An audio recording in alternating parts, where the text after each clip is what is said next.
Welcome to Nerdaties. No Bitches. topic too absurd, no statement too asinine. We are Nerdy Jersey's finest, and we're at each other's throats. That's right, it's Nerdities, folks, and you're coming in on a hot one. I watched a terrible movie, and I had to go through a fucking tournament with these clowns. Had to go through. You Chose did that to go. so quick. I'm like, shit, I have to hit record really, really fast. It's everybody's week. Anybody feel like it's worth talking about? Or you want to just go headlong into the show stuff? It's been a week. Slowly recuperating from sickness, and then that fell into allergy season. So, like, I might just be looking like I'm scratching out one of my eyeballs. It's not scratching, I'm just rubbing it. Also, this country is falling apart.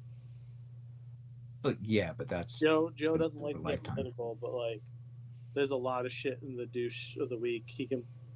Yeah, we can see. We'll save that for that. On a more positive note, I went to my cardiologist today. Yeah. And, How's that?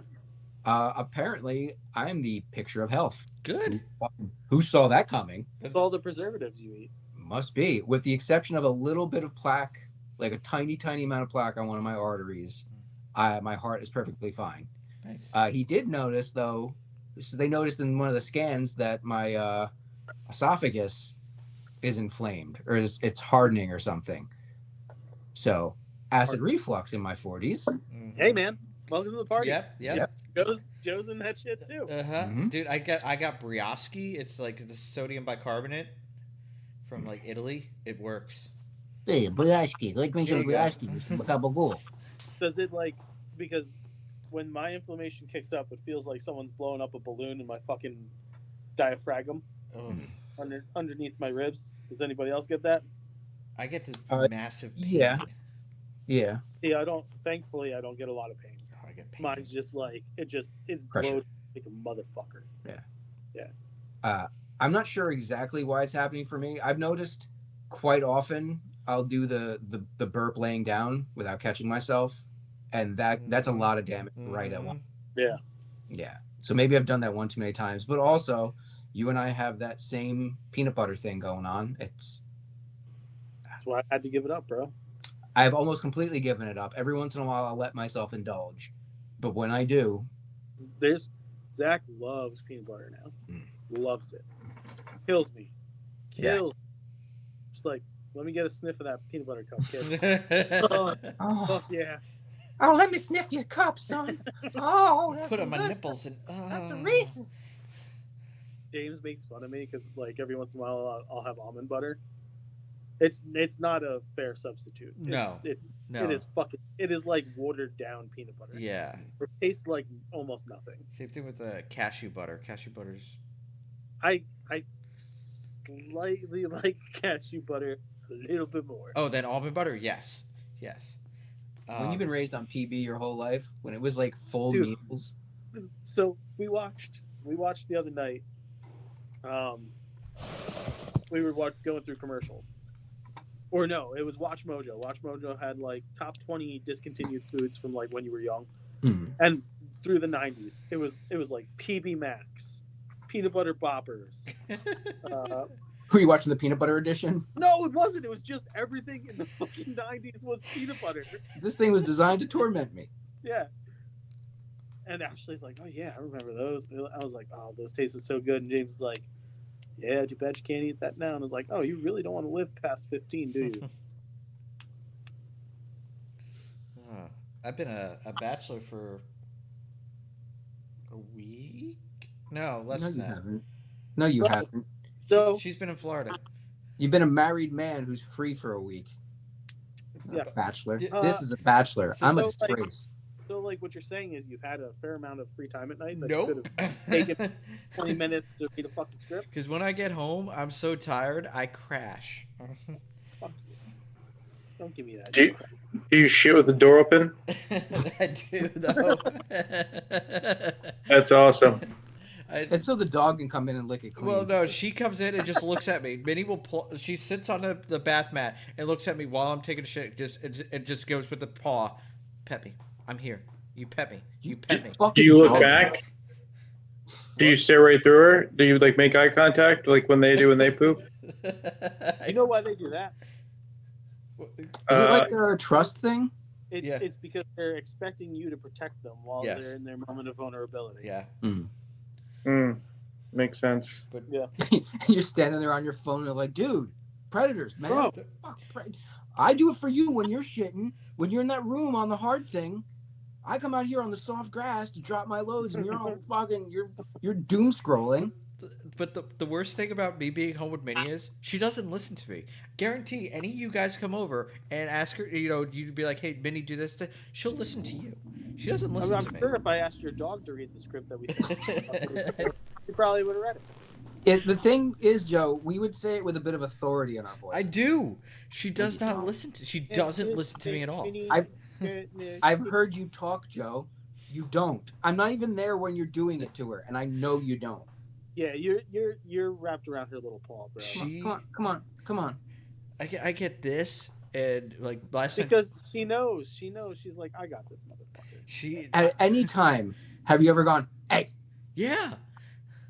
No. You probably go, hey, hey. Nope. Hey. Drop it down, put a little gravel in there. Hey. Fucking. Yeah. Mike, you're on the right track. He goes, hey, all right. Oh, darn. He got Joe, me. Give her your Batman voice. I wasn't going to shit on the couch, I swear. Swear to me. Yeah, but Beth comes home tomorrow. I got to go pick her up at the airport. Beth, Which one? Philly. That's not bad. No, actually, I have food. I have a food review. From an airport? It's got to be great. It's on the way back from the airport. I stopped at a place, and oh my. Well, now's not the time, Joe. Yeah, I know, but get to review later. Not review time, Joe. Fucking hey, Joe. We kind of have a rest in peace this week. Kinda. I don't know how much we can talk about Steve Mongo McMichael, but he was a wrestler for a while. He was one of the Four Horsemen for a while. Was. So I feel like we just got to at least say his name. I don't know much beyond. I know he was an NFL player, and he was at WCW right before New World Order took over. Yeah. So he had his career. Yeah, I mean, from what I understand, he was pretty well liked. Yeah. So, I don't know too much. That was like, I still wasn't so heavily into it at that point. Yeah. Like I came around, I think maybe like 6 to 8 months after the NWO came in, so he was pretty like gone. He was one of the first guys, I think, when the NWO swept in. He was probably like, fuck, I don't want to be a part of this. So they did like a beat down and got rid of him or something. Or he walked out before that wave crested. But, former WCW wrestler. But one of the Four Horsemen. Very few people can say they were a horseman. So for that reason alone, you get your 5 seconds, sir. Now, having a name like Mongo doesn't quite float these days, but hey, who doesn't love blazing saddles, right? Mongo only pawn in Game of Life. Bit of casting, tidbit of casting. Who you know? Paul Ben Victor. You don't know him by name, but you'll know him by sight. If you remember the beginning of Tombstone, when the Cowboys completely decimate that Mexican family's wedding. Kinda. We'll remember this, right? One of the members of the Cowboys was a Mexican guy who got the biblical quote wrong. He says something about a sick horse. I don't know. He talk loco. He will be in Lanterns, the Green Lantern show, as a character named Atron. They're saying an alien named Atron or Atnon, which is being rumored that that's just a cover name. His whole concept is he's a guy who hates justice, hates law, and is just angry at law. He is full of rage. Atrocitus? That is the rumor, that Atrocitus is going to be a villain in season 1 of Lanterns. Ooh. That's a big start, but if they go Atrocitus, that means, to me, they're going to go with the entire fucking spectrum by the end of this show. Fucking great. And they really have to. They've got, please. Yeah, a season that's just Larfleeze. If they're going to do this as a procedural, you could do a serial killer season. By the end of it, they've discovered a color in the spectrum. They have so many opportunities with this fucking show now that they're starting to roast Fucking it. serial killer hoarder. Yes, so many, and yeah, pretty damn excellent. I hope that's not just a misdirect or something. That's pretty sweet. Yeah, damn well should be. The entire voice cast for Andy Serkis's version of Animal Farm dropped this week. I hadn't heard who it was. You didn't hear about this? That he made a version. It's made, like, he'd been working on it for a while. I thought that, yeah, because I was gonna say I thought this came out like years ago. It did not. It was announced years ago, but it has yet to drop. Should be coming soon.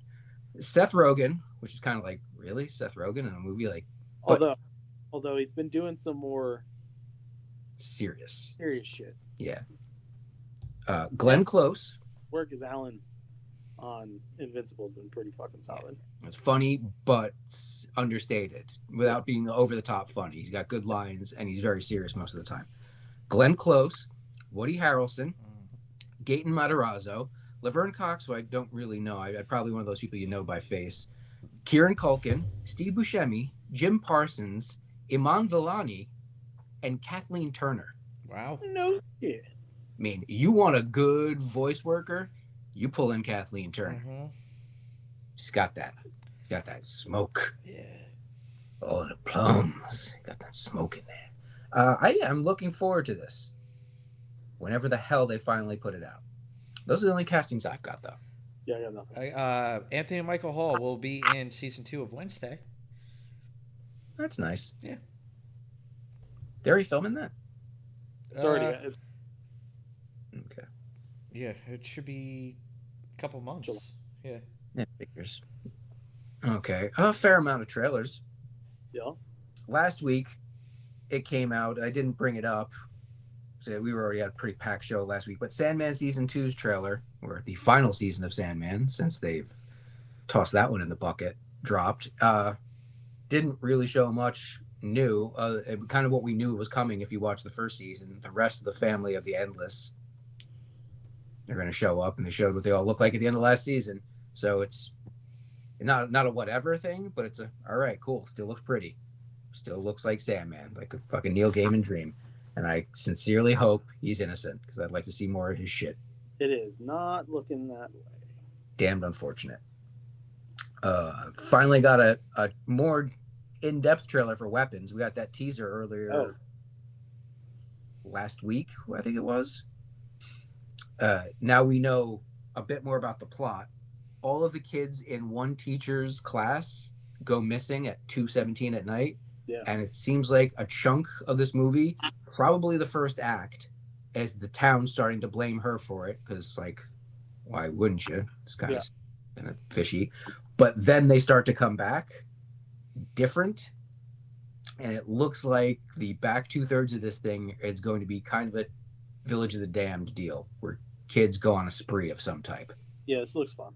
Yeah, and because it's the director of Barbarian who's making this, I expect some subversion here.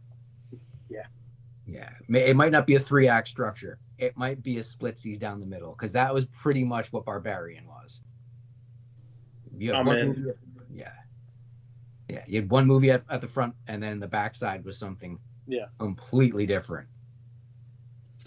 I'm in it. It's coming out August 8th. I might theater this one. I might just wait for it to come home. Another Fear Street thing, going down the well-worn road that is prom-related slasher movies. But I read this book back in the day. I didn't know he put these out as books. I figured he was going to like a more theatrical thing. No, these were all books. So I'm pretty pumped about this one. Is it the same town? Yes. Okay. Because there's one line in the trailer where, like, someone's like, it'll like work out or whatever, and they're like, no, it's like Willow's Grove, or whatever the hell the name of the place is. Like, it's haunted. It's like cursed. And I am kind of annoyed myself I didn't see that last one. The first two, they were pretty damn good. Solid. Yeah, a really good take on the slasher concept. May 23rd, coming to the Flicks of Net. The Smash Machine finally got a trailer. Yeah.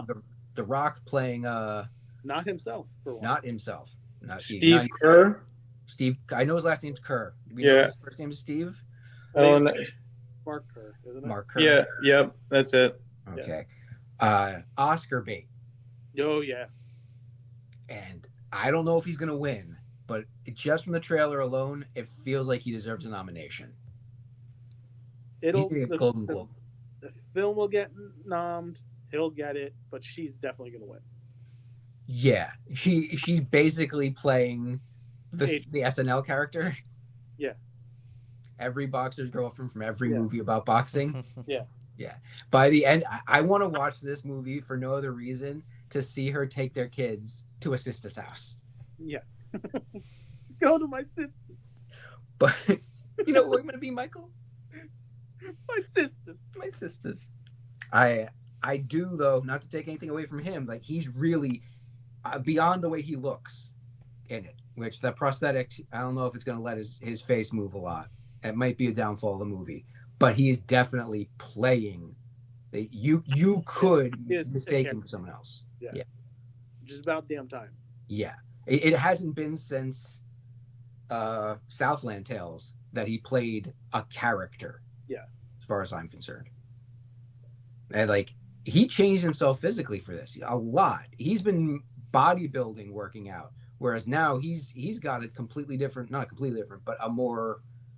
He's got a more like toned down, jacked kind of. Yeah, an active physique. Yeah, a strongman style physique. Not as much about bulk and rip. This is like function over form, and I think it's going to work for him. Everything in the trailer seemed good, so it's going to be worth checking out, and not nearly as depressing as Iron Claw. Which, mind you, was amended because the actual story of that family is far more depressing than that movie. Their story is so depressing, they cut out one of the kids. They didn't even have a fifth kid for them to kill. Mm-hmm. That was too much. They literally said in the making of, we thought having 4 kids die was too much for this family. Even though in real life. Yes, you're right. It was too much for this family. Pee-wee as himself. Yeah. I don't know if we're going to be able to handle this one. Yeah. It's a 2-part? 2-parter. Max? Yeah.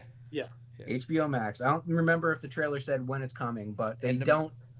End of May, I want to say. I think so. That makes sense. They don't tend to drop these trailers for docs on streaming services well in advance. They tend to give it like a month or so within that frame. This one's going to be. I know I haven't got myself in the mindset to watch the Christopher Reeve one. Just.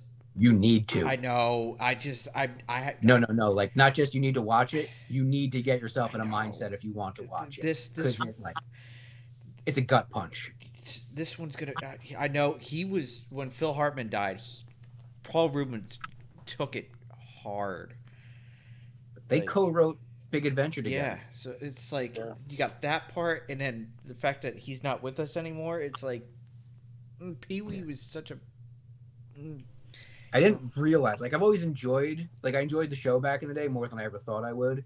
Big Adventure is a seminal movie for me in so many different ways. But after a while, he kind of fell off. Like, after the whole Jack Shack thing, when he lost his momentum, I was kind of like, I didn't hate him, but I was like, whatever, you know. Pee-wee's had his day and he's done. But to come back the way he did, within the year, and to find his new niche, and then bring Pee-wee back in the modern age. He was so good in Blow. Yeah. He was so good. It's kind of an underrated movie. That movie frustrates me. Like, seeing all the different ways people screwed over his character, not his character, Depp's character in that movie. Yeah. It's a frustrating film. But yeah, Pee-wee as himself, a 2-parter coming soon to HBO Max. He was all over the 80s. He was... I don't like to do the Mount Rushmore of 80s things. So if there was a super team from the 80s of personalities, it would be him, Mr. T. Michael J. Fox? Michael J. Fox would be on there. Yeah. Paul Rubens as the waiter in the Blues Brothers. Like, out of nowhere, there's Paul Rubin. Like, Buffy the Vampire. Almost put Buffy on the other day. Just the movie. I have free Apple Music for 2 months. I downloaded the Once Again with Feeling, and it's been stuck in my head for a week.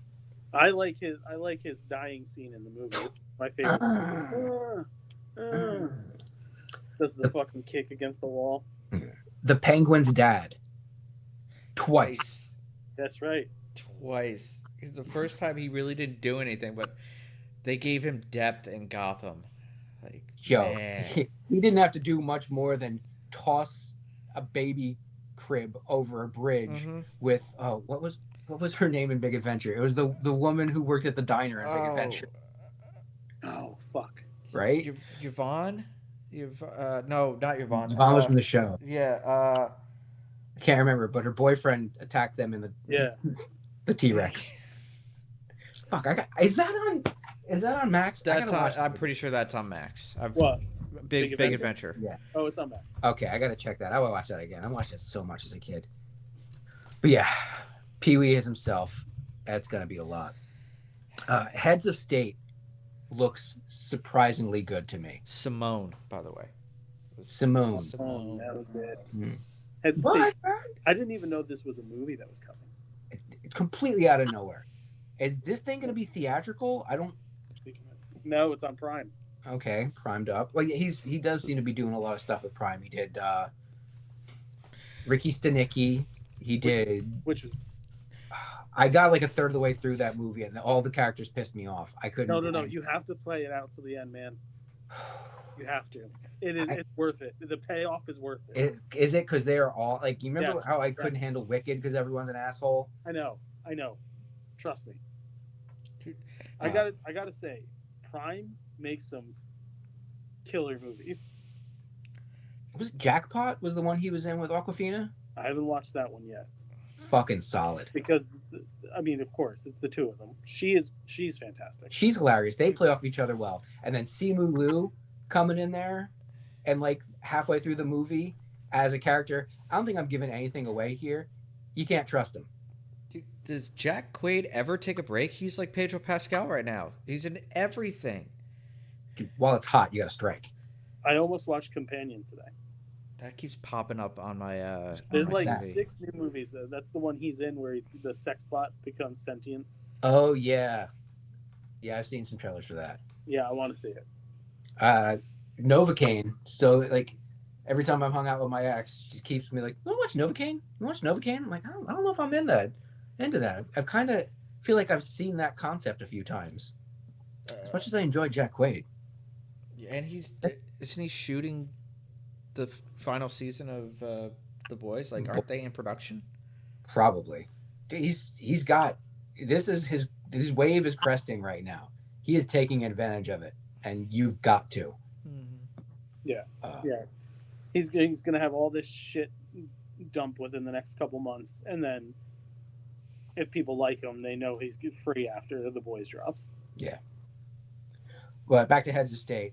Idris Elba as the Prime Minister of the UK and John Cena as the President of the United States in a situation that's basically, it's an action movie.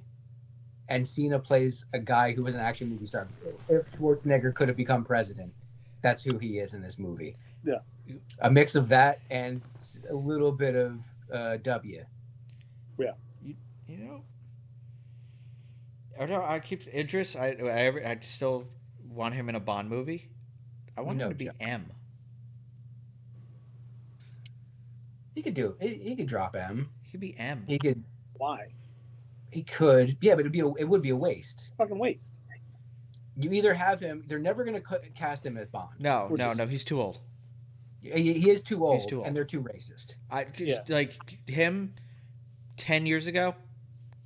Sign me up. He would have been a great Bond. He's a perfect villain, or he's a perfect elder agent. Oh, true. If you're recasting Bond, if you're going to start from scratch, you have to make sure that whoever you're casting as Bond is just fucking pretty, because Idris Elba is a very attractive man. Yeah, dude, that's why, man. Aaron Taylor Johnson, a good-looking young man. He's a front runner. He is the front runner. They're both suave. They'd have a suave walking down the fucking street. I'm there for it.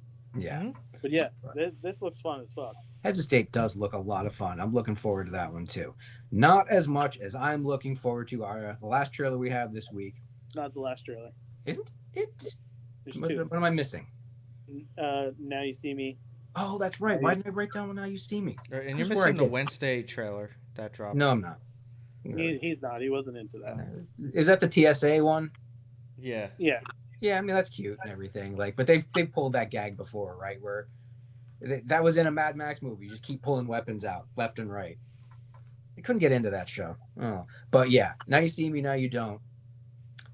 Happy pretty much everyone's back. I'm annoyed that some aren't. Fourth one. Well, Ruffalo doesn't seem to be back. We don't know that. Yeah, I'm throwing Seam out there. And what's her face, who replaced Isla Fisher?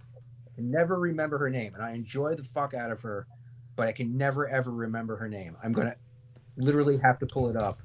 Isn't it Lizzie? Lizzie's Kaplan. Yeah, I never remember. I don't think there's any reason to get rid of her, but she doesn't seem to be in it. They don't show her in the trailer, at least. Doesn't seem. Doesn't seem. I'd be over the moon if they bring everybody that's been in one of these movies back. Even figure out a way to bring Mark Kine and Daniel Radcliffe back. I'm sure they'll get a fucking. My heart would swell to the They're stars. on the Daniel Radcliffe is in the cast list for the movie on IMDb's. Okay. And the villain is someone we were just talking about 2 weeks ago, Rosamund Pike. Yeah. Who's 110% in everything she does. I'm here for this one. I really, really enjoyed. Yeah, they're good fucking movies. Yeah, they're great pacing. Most of the magic in it is bullshit. Things go a little Mission Impossible. Bullshit. Yeah, fun bullshit. Fun bullshit. Absolutely fun bullshit. So yeah, all about this one. Now the last trailer. What was that? Someone drop one? Vinny, I think. Okay. The last trailer we have this week, finally. Predator Badlands. I don't know. I know. I don't know. I know. It's not what I thought it was gonna be. What were you hoping for? I was hoping kind of a continuation on like what they did with Prey. Well, that's not out the window. There's another one coming. I know. But like, this wasn't an ask. I mean, Prey wasn't an ask either. But like, they delivered. But after Prey, when you hear they're making a sequel, it's called Badlands, and this is what you get. It's kind of like. Well, I'm pretty sure they were very specific to say this is not a sequel. This is just another Predator movie. We'll get to a Prey sequel eventually, but we had another idea we wanted to get out first. I think they don't know where to go with a Prey sequel because they painted themselves into a fucking corner there. Probably, yeah. Yeah. But like, this is one of those things where this is either going to be good or it's going to be bad. There's going to be no fucking middle. This is going to be incredible or it's going to be a shitstorm. Yeah. Yeah. I mean, the concept being that they're on an alien planet that's extremely hostile. It's the Predator's homeworld. Is it the homeworld? Yes. I didn't hear that. Yeah, and the humans are the assault force essentially. They're fucking what's his face, David from. Oh, they're synths. Yeah. But is it Wayland Yutani doing it? Yes. You see, now my dick's getting hard. This is what I want. I want it done right, though, not That's like AVP. Right. Yeah. Because there's that one image of Elle Fanning. Yeah. She does a little eye roll thing, and everyone's speculating, ooh, is it? Are they? Yeah, it seems to be. Yeah, no, there's a close-up. You see it in the eye. Yeah. So, yeah, a bunch of synths hunting down predators on their home planet. Well, that's not necessarily like they're not hunting. The story's about the young predator who he's like the runt of the litter and he's got to prove himself. Is what the synopsis that has been thrown out there. So in its own way, it's a take on Prey. Right. Which it's again, it's either gonna be good or it's not gonna be good. Yeah. No, you're being very kind with it. It's going to be awesome or it's going to be a fucking disaster. So they're still world building this to like bridge them together, Alien and Predator? Well, they've already done that before. They've gone down that road. Yeah, but like good. like a good, like trying to make it good though, not just Yeah, hopefully. shoehorn. Yeah, hopefully. That seems to be the idea. Yeah. Fucking Disregard the last. Well, I still think Requiem was a fun movie, but it came out of a real disaster. Yeah. Mhm. Holy shit, AVP was not a fun ride. But that's our trailers this week. I've got one review. I think we'll save Andor for Joe and I. We'll talk about it at the end. Yeah. But I was hanging out at my ex's house. I was hanging out with Fallon, partaking in some stuff, playing some games, and we were like, "Oh, let's just put a movie on for." No, you don't do that no more. No, she's all the way playing with the other team. Mm-hmm. We were on Prime, I believe it is, and stumbled across. You might have seen this title on there. It probably jumped into your face at one point. Trump versus the Illuminati. What? Trump versus the Illuminati is a film. I'm sorry, that's too much credit. Is a series of images that you can watch on Prime. Now, in this day and age, if someone was to make a movie called Trump versus the Illuminati, what's the first thing you would think of? documentary. Surprisingly, I'd say both of those would be in my concept too. I would think of it as kind of a mockumentary thing, like a spoof, where they hire someone who does a mediocre Trump impersonation, put him under a bunch of makeup, and put B quality special effects around them. They don't even do that. Oh, nice.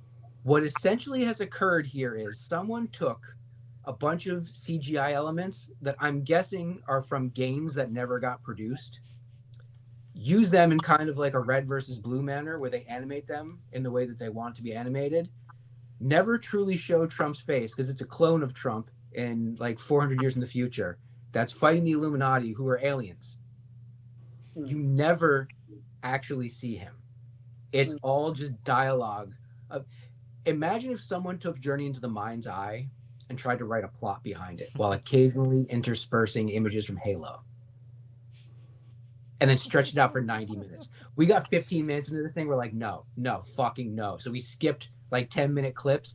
It never actually becomes a movie. It's basically a podcast with shitty visuals. I'm glad to know that I will never waste an iota of my time. Do not. If it pops up on any of your services, point, laugh, put the thumbs down, click the thumbs down thing, and maybe you'll never have to look at the shitty image again. I mean, click it the last 15 minutes, see how it ends.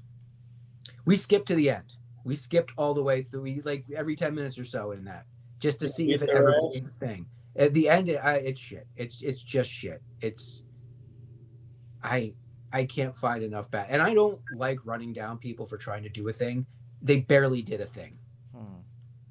There's no real fucking plot to it. It's just silliness. If it had been something like 5 minutes in, I'm thinking it's something like Kung Fury, where it's stupid, but it might be up my alley. If they start doing funny dialogue and wordplay and creating some like a few minutes in, they're like, wait, wasn't he the worst president ever? Why the fuck did you clone him? I'm like, all right, this could be funny, and it just never goes anywhere. They make Trump a serious hero in it. I don't know the fucking point. It's his favorite fucking movie. I guarantee. Get the cinematography. It should have won an Oscar, even though it was never released in a theater. I can do that. I release it in a theater. I own 20.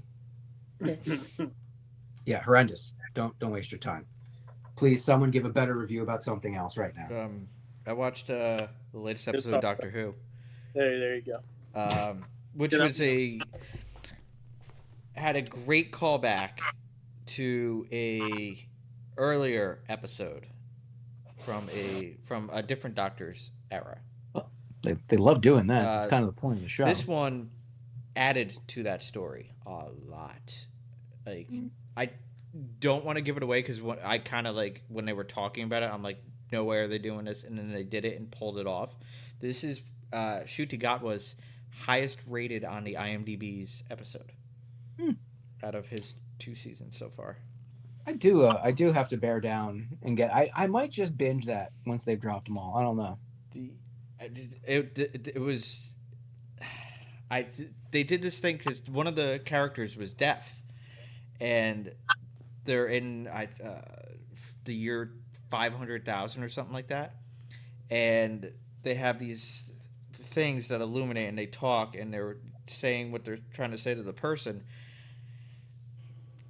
But this wasn't like a monster. This definitely didn't feel like a Monster of the Week episode. Like, you know how you usually get those Doctor Who episodes out with the Monster of the Week. Mm-hmm. Usually Daleks. This one was because it added to a previous story. Just made it so much better, and now I want to go back and watch that one episode because okay, not to give away too much, is it one of the Doctors since the restart, like from Yes. Eccleston on? Yes. Or is it okay? It's Yes. a story, so it's something I will have known. yes, All right. Russell T Davies wrote it. Okay, so he's referring back to some of his own work. Yes, Who better to then?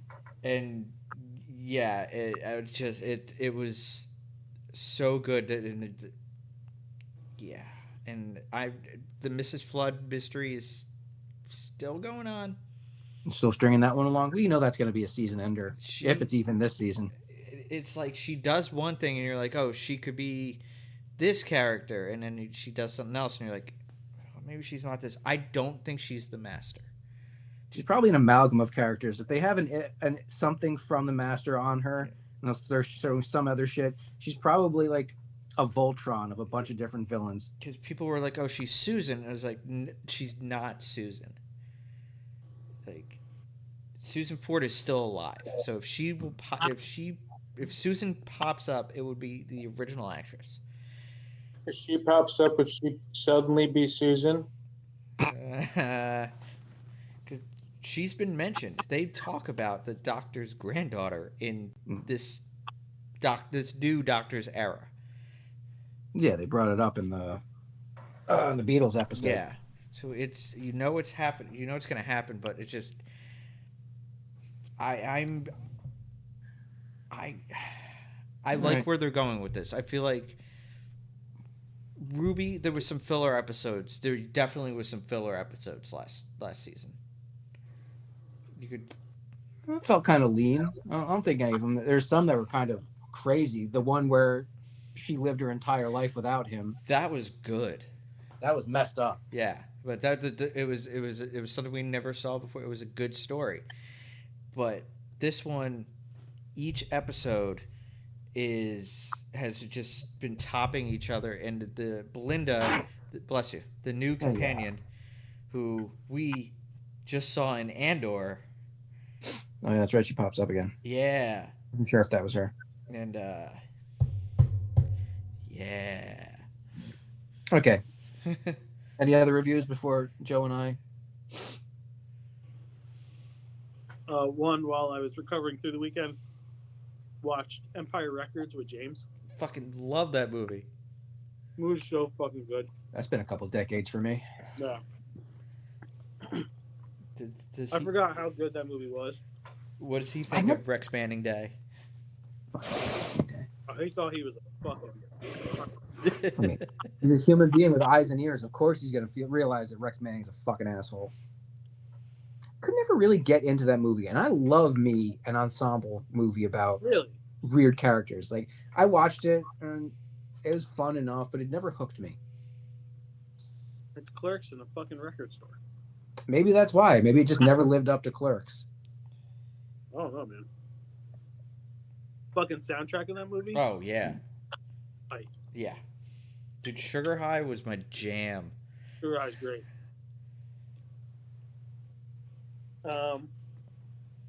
Finished The Bondsman.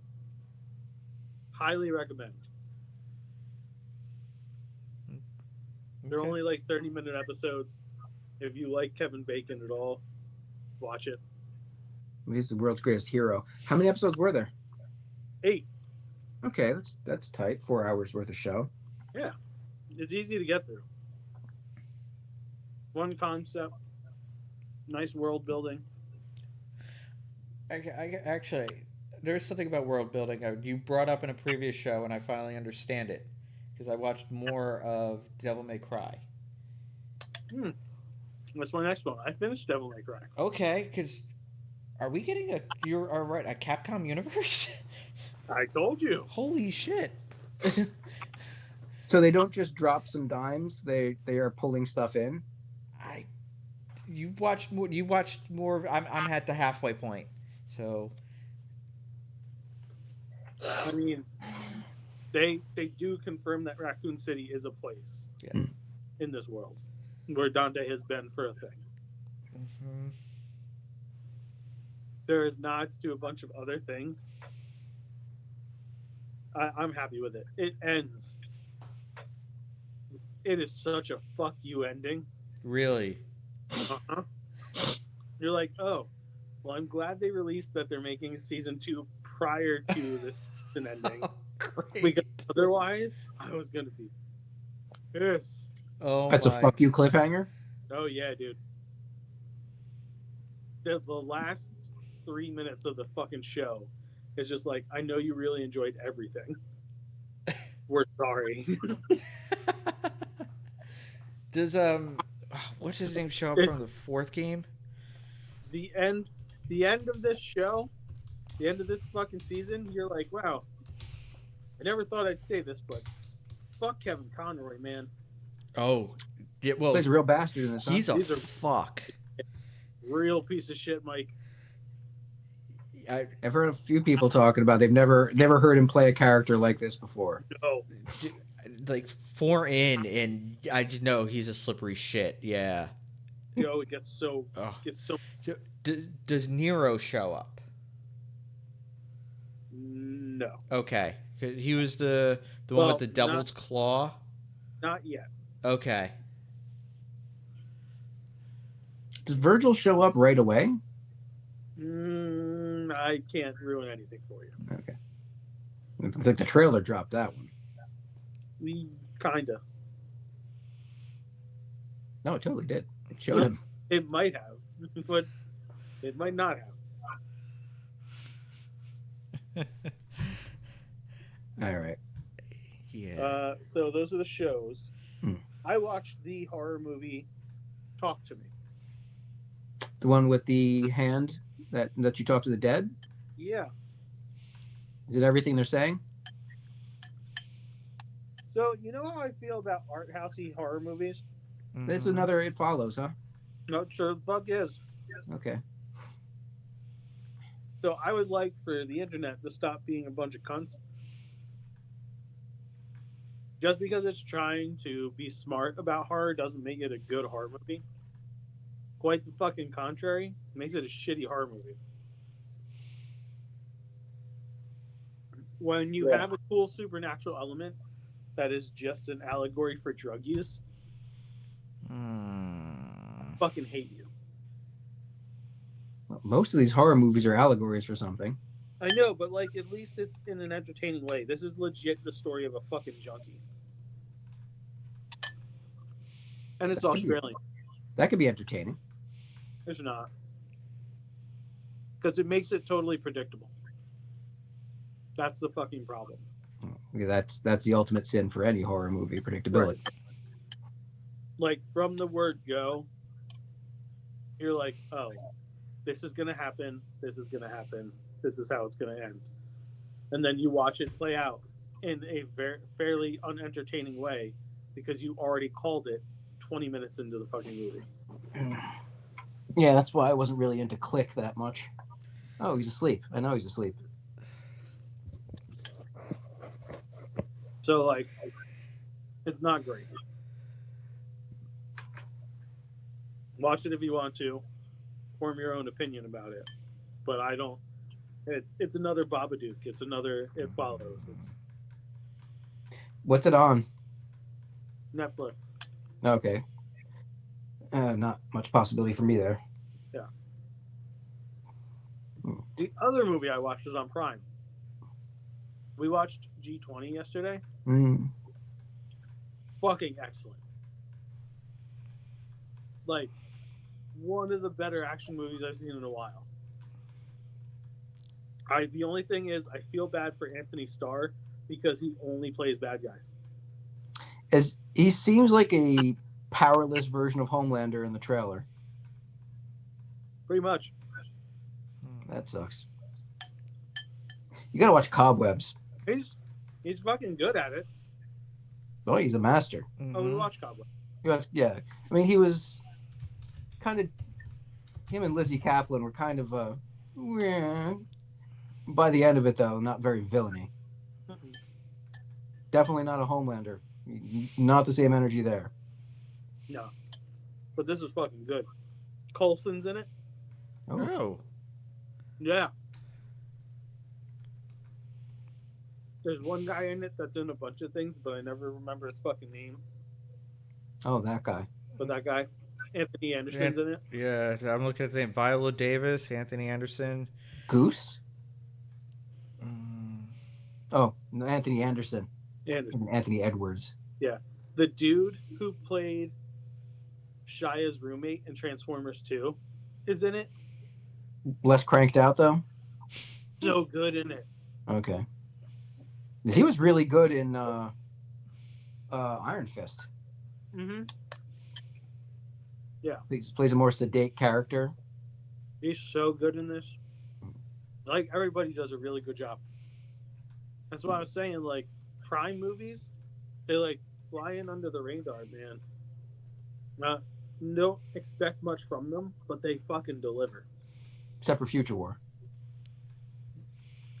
That's Chris Pratt's problem. That's that overpaturation of the market.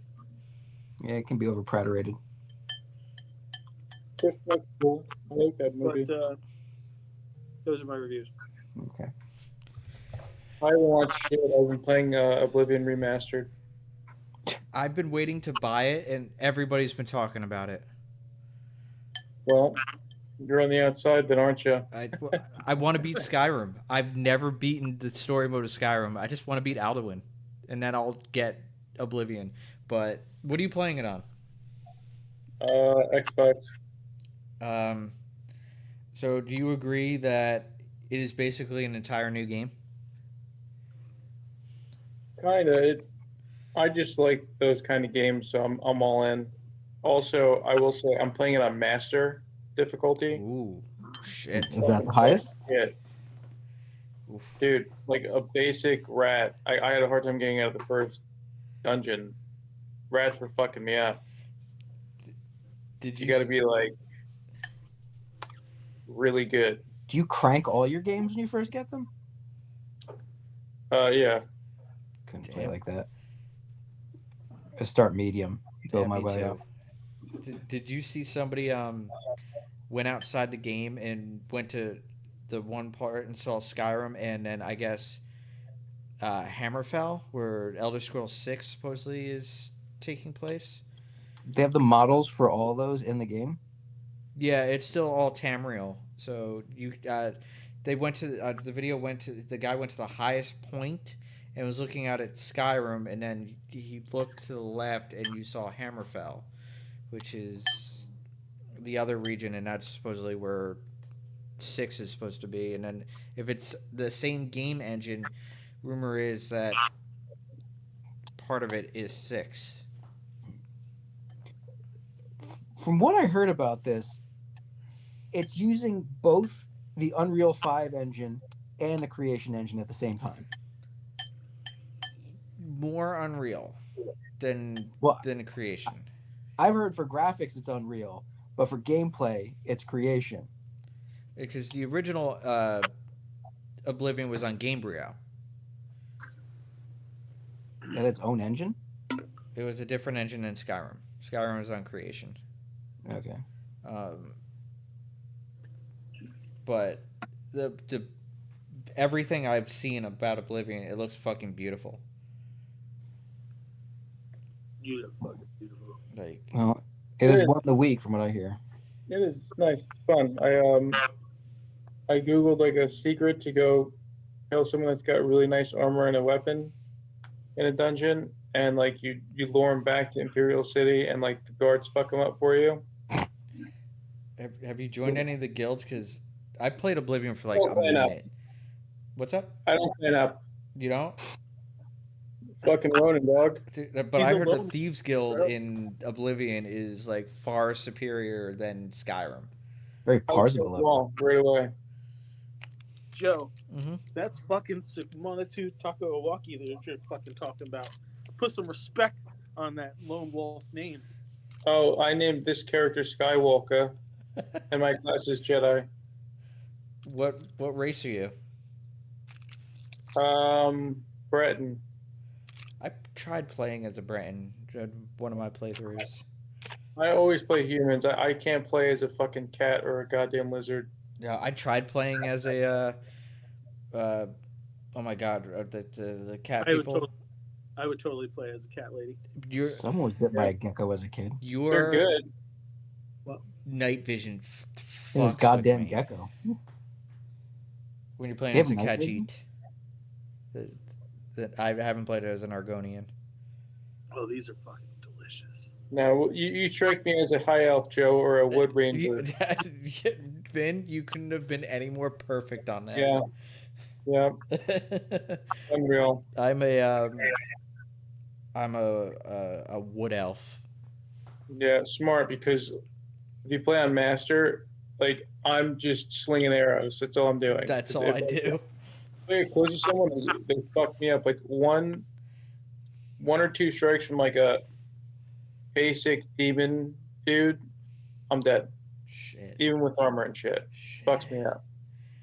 Dude, power to you for playing on master. Like that shit's no Yeah. joke. Nah, I'm kind of a badass. It's whatever. You flog yourself with a cat of nine tails every time you die. No, I save the game every time I actually kill someone. It takes me half an hour. You do manual saves every 2 minutes. Yeah, I learned my fucking lesson, dude. I killed two guys. The third guy comes, fucking one shots me. Like, God fucking damn it. And you don't just revive, you have to start back from a save point. Yeah. That's Yeah. douche. Yeah. But like every time you go through a door, it auto saves. Every time, like, whatever, it auto saves all the time. So it's not that bad. But like, you get in the thick of certain things, you're like, all right, let me Yeah. quick save real quick. Yeah, you go because through a dungeon or something like that, or a cave, and you're going and going, and you're just cruising through, and then something fucking kills you, and you got to start all over again. Or you fucking fall off the goddamn ledge and you just die. Yep. I wonder how you would react to like Elden Ring or Demon Souls. I deleted. I bought Elden Ring when it first came out, and I couldn't get past the first I stage. knew it. And That I game fucking is so deleted that shit. frustrating. I wasted $60. I was like, this game's fucking dumb. I'll go back to that game like every couple months, level my guy up again, and then try to fight a dragon. Like, nope, not ready. Yeah. My one buddy goes, all you have to do is evasion roll, and they swing at you, and I would die. I'm like, I text him like, so you're wrong, and he's like, no, I'm not. I'm like, hey, I keep dying. Explain it. Oh, you're not doing it right. The button evasion roll is the same on my controller as the same as yours. Explain to me the mechanism as to what I'm doing wrong. Oh, I'd have to see it. You don't. Dude, he's totally wrong. You're wrong. Yeah, because like you evade. Okay, if you need to roll, you roll, but that's no way to play that game. You got to parry. Parrying is the fucking point of that game. Not dying was what I was going for, and I just die. And if that's the case, I delete it. I'll eat the money. It is extremely frustrating. Hey, you know what I'm playing a lot of, Tim? But Gunstar Heroes. fuck yeah. Yeah, bro. I'm down with the retro games. Mhm. What are you playing it on? Sega. Oh, you have your Sega? Mike hooked me up with a Sega Mini. Nice. Oh, yeah. Like, you got a Sega Mini? I fucking do, yeah. It was a hand me over. Oh, that's so cool, dude. I almost pulled the trigger on him, and then it just went. The price skyrocketed. There's some fucking great games. Literally, it has stopped me from playing anything new. Dude. Because all I want to do is retro game now. And I run down here, and I'm like, oh, what am I gonna play? Oh, some Sonic? Yeah, fucking remember all this. Yeah, give me the nostalgia. Dude, Can you put in a key code for any board? For what? Sonic? No. The Konami code works on there. On Contra? It works on Sonic. The up, down, left, right. I think it's up, down, left, right, A, B start. There was a skip any level. There was the level select on Sonic 2 was I don't like the fucking cheat. What was the I blood got code in Mortal Kombat? with the blood A code. B A B A B A B A, B. B, C, hold select? I thought it was just on. You had to turn it on Genesis. Mm-hmm. For No, the Mortal first Kombat one 1. you had to play, it was like Oh. A, B, A, B, A, B, A, B, C, hold select, press start, some shit like that. So I remember SNES didn't have it at all. No, you had the spit. Yeah, Nintendo wasn't having that shit. Until All Mortal- I'm playing lately is puzzling places. Building puzzles in VR is so fucking meditative. I upgraded Yeah. my controller.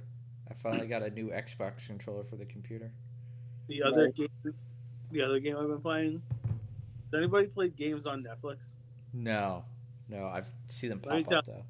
There's this card-based game where you are like tasked being a ruler of a kingdom, and all it is like a card pops up and it's like, oh, the fucking slaves to the east are hungry. Are you A, doing this, or B, doing this? And you just make decisions, and like 3 decisions in, 4 decisions, you're like, oh, well, the church murdered you because you were a fucking zealot. This game was fucking incredible. So it's Oregon Trail set in the Dark Ages. Yeah. That reminds me of Evander Holyfield's boxing game in Sega. Like, you'd be like 18-0, and then they would just be like, "Oh, it's just not your time, man. You're just not that good." You're like, what the fuck? What do you mean, dude? How do I get better? Undefeated. Street Fighter 2's on this thing. Mm-hmm. Kid Chameleon, Streets of Rage. Streets of Rage is on it. Dude, Streets of Rage was fucking. Golden Axe is on there, right? Oh yeah, it is. I'm playing a lot of that. Go fucking Golden Axe. If I wasn't so obsessed with modern gaming, I might have held on to it for a hot minute, but I knew you could use it more. It's nice to just, because I come down here for Tuesdays and she'll go to bed but way before we're even done. So my night turns into I game for about an hour, hour and a half, and then I watch like 2 hours of anime. I write D&D shit, and then it's like 2 a.m. I'm like, I should probably go to sleep. Hmm. And then I sleep for like 4.5 hours. That sounds about right for me too. Fucking, let me tell you. So I sat down to write the next campaign for wrestling D&D, and there's so many ways things can snake out right now, especially with Rex.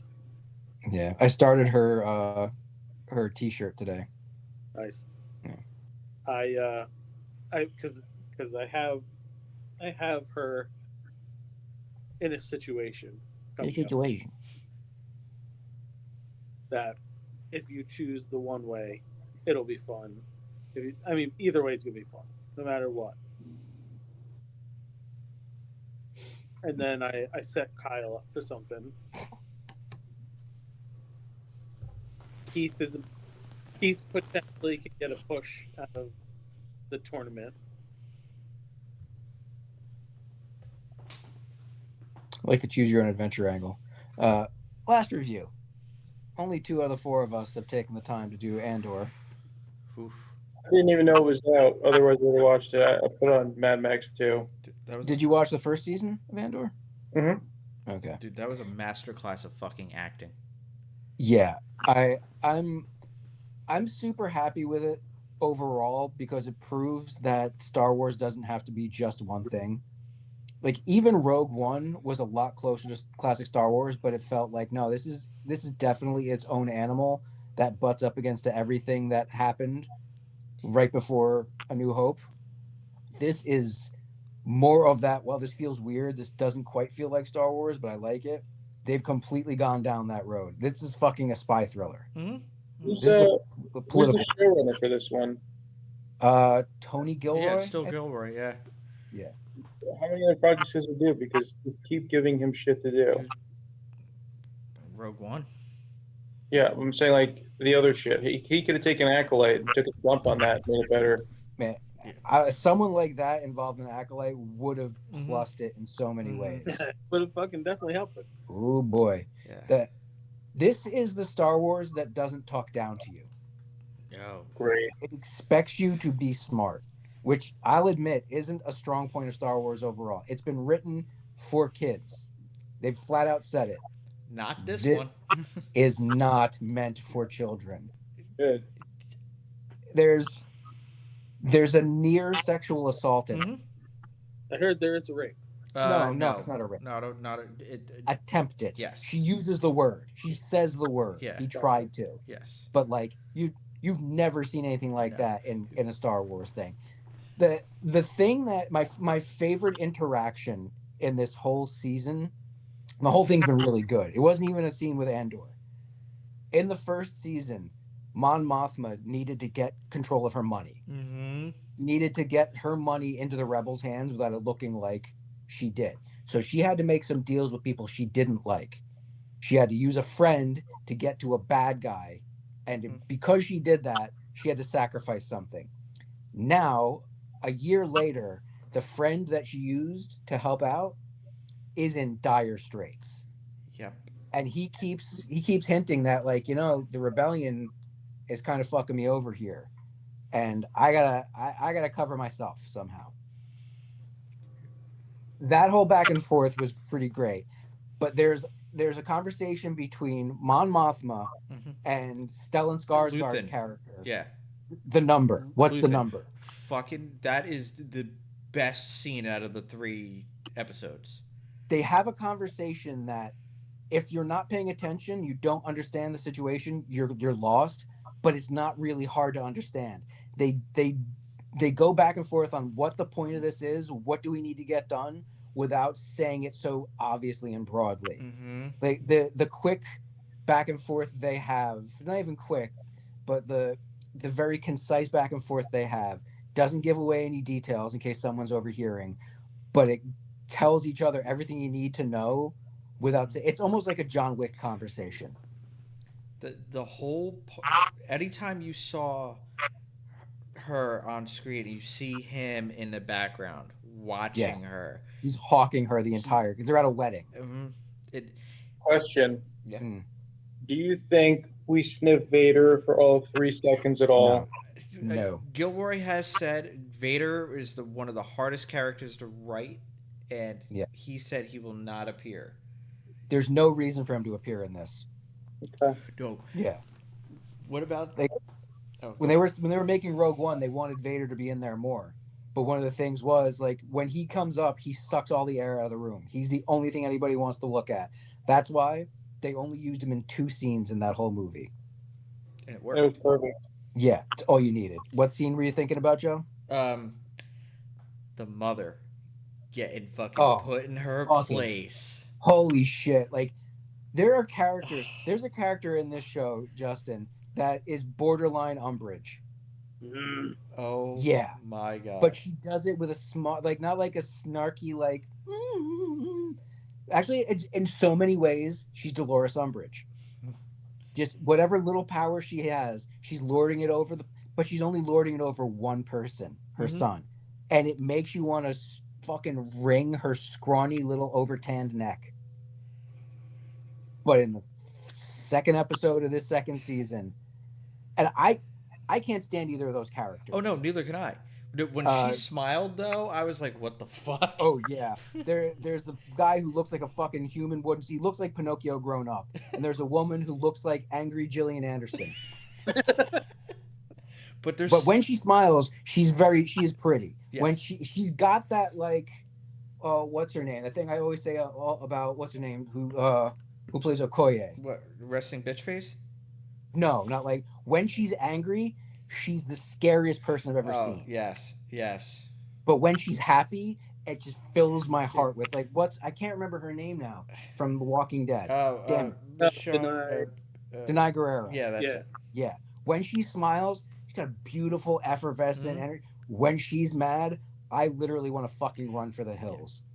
Yo, she's got fucking aura about her, man. Yeah, she's in like look at her. She's fucking bulk. She's ripped. She's fucking physically excellent. She can take you down with a fucking pinky. That's kind of the way this lady in Andor is. Like, but she's not as physical. She's like she's cerebral, and she's playing the angles. And there's something that happens between her and another character in the first season. You're like, I wonder if these two are going to be a thing, or they're just going to like team up, and then they're a thing. Dude, they were so awkward. They're so awkward. I was kind of happy when I saw that they went domestic. I'm like, oh, they found each other. I hope they die, but that's good that they found each other. This one was for BBY, so I guess And that structure, it starts off with the letters for BBY, so you know these 3 episodes 4 years before Yavin. The ones that are dropping tonight 3 years before Yavin. 3 1-hour episodes, by the way. Dude, the end of episode 2 where you see where all of that shit was going down, that was a "are you fucking kidding me" moment. I went nuts when they did that reveal. I'm like, when he takes off from that planet, dude. You're fucking kidding me. That's where we're getting this from. It was like fucking show. It is some of the best Star Wars ever done. The set design and the cinematography and whoever designed the costumes. Yeah, they spend a ton of time on Chandrilar. Oh my god, Chandrila, Mon Mothma's planet. Yeah, it's only been hinted at before, and where they're walking up those steps. That was some beautiful shit. Like that, in just that little sequence, you got to learn so much about this fake world's customs and stuff. Fucking so worth it. I mean, I can understand why, because it's the first season. The first half is kind of it's bleak. And then the second half is even more bleak. We like that, like where this show is going. It's not gonna end happy. There's no happy ending for this. No, it's not about a happy-go-lucky story, but it is about hope. Yeah. It's still Star Wars. It's still about That's hope. it. I totally fucking can't wait to watch. I don't want to see it end, but I can't wait to watch it. I know. I just see 3 57-minute episodes. Yeah. So. They're bulky, but I mean, it's only about 40 minutes, right? Given that the back end is commercials and they tack a thing on the front, that's a recap. So, yeah. With that, I gotta go to bed, fellas. Nighty night. Night. Thank you for the Andor update. Sleep well. I'll text you guys later. Right, later. It's a good transition point. Let's get into some news. Free Comic Book Day is this weekend. Is it? Yes, it is. First Saturday in May. They really didn't push this out there that much, but there's a heap and helping of stuff coming out. Marvel's putting out three books, 4, maybe even 5. A Fantastic Four / X-Men #1, which showing where both corners of the Marvel Universe are at in this point. An Ironheart / Marvel Voices #1. Iron Man and His Friends and Spidey and His Friends, more child-friendly one. Spider-Man / Ultimate Universe #1, which touches on 616 Peter Parker and 6160 Peter Parker, and I believe a bit with Miles is in there. And Star Wars #1, a sample of Marvel Comics' Star Wars line. Now, DC has a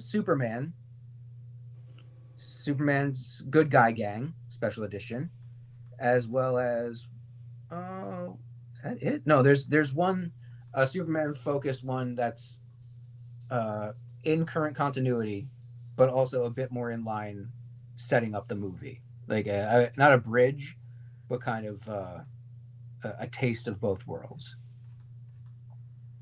And of course, everybody else is putting out stuff. I'm not going to go through everything, but Archie's Comic Spectacular, a Conan one, a Dr. Seuss one, Energon Universe Special, which is a G.I. Joe Transformers and Void Rivals. Minecraft and Beyblade have one together. Power Rangers and VR Troopers have one together. Oh shit! What? Yeah.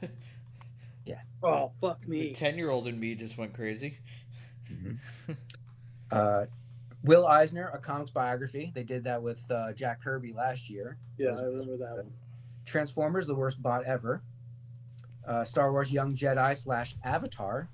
I'm pretty sure it's The Last Airbender, but it could be Blue Space Cats. I'm not sure.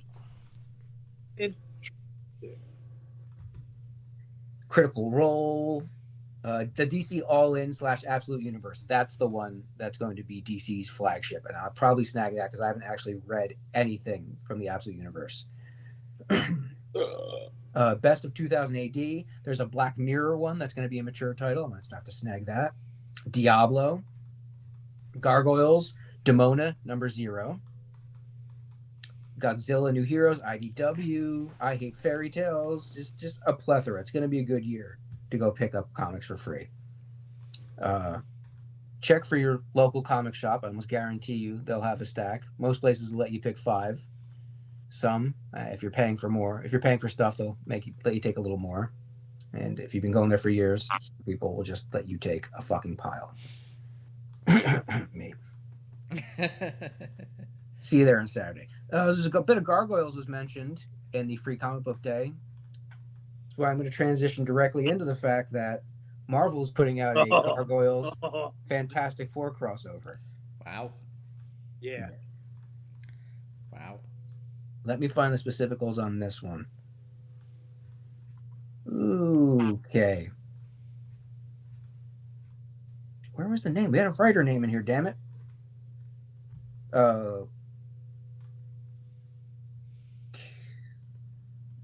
Gargoyles creator Greg Weisman is writing it. Yeah. Art will be provided by George Kamadias and letterer Jeff Eckelberry. The story involves the Gargoyles family visiting the Baxter Building to meet and interact with the Fantastic Four. So it's not going to be a versus thing. It's going to be a team up instantly. Yes. Good. Even though it would be fun to see them fight each other, their power sets don't really like. As much as I love the Gargoyles, the Fantastic Four would kick the shit out of them. It's not much of a fight. Yeah. I guess. I mean, Sue alone could handle most of them. Who's going to fight Ben? Goliath. Goliath could, but he wouldn't hold his own. I'm sure. Yeah, he would. They're supernaturally strong. They're far stronger than humans. But like Ben can lift in the dozens of tons. I mean, I don't quite think they're there. I think they're there. I would see them as Spider-Man strong, sure. Johnny would be the most problematic for them, I think. I mean, they'd all be really. I think Reed would be the least problematic physically. Reed's kind of always the least problematic physically. Yeah, but he can still hold his own. That's why I'm saying it's good that they're not fighting each other. They'll have to go up against Cold Steel, our gargoyle known as Yuri Topolov. I don't remember that one. And Annihilus. Ooh, Annihilus and Cold Steel, huh? Yeah. Okay. This is a tale of clan and family, says Wiseman. So, yeah. The special will also feature covers by Lucio Perillo, Amanda Connor, and Mark Bagley. So I'm pretty sure I know which one I'll be getting. Bagley, huh? Mm-hmm. Nice. I'm looking forward to seeing his version of the Gargoyles. Yeah. And I haven't seen a Fantastic Four from him in quite some time, so this should be all around pretty great. More comic stuff. We've had Wolverine fight a Yatwa. We've had Black Panther and the Dora Milaje fight some Yatwa. And Spider-Man is currently fighting a serial killer Yatwa. This is all going to culminate in Predator Kills the Marvel Universe, where all the little threads from these stories will come together when the Predator King comes to Earth with vibranium technology. And it's not just hunting season on a town, a city, a jungle. The whole fucking planet is open game. Of course it is. Of course it is. Because this is set in an alternate universe, this is not 616. Characters you care about will die. Yeah. It has been flat out said. So. Only Frank Castle survived. Probably going to be Punisher kills all the Predators. Yeah. Or Deadpool kills the entire Predator planet. There you go. Deadpool and Punisher. Bill Hader will co-write a series centered on the Jamestown tragedy. Oof. Yeah. He's getting very serious these days. Still in a scripting phase though, so I'm not quite sure where it's coming out. My last story is probably the biggest story in Hollywood right now, the Ryan Coogler deal. You heard about what he did? No. How he basically manhandled Warner Brothers with Sinners.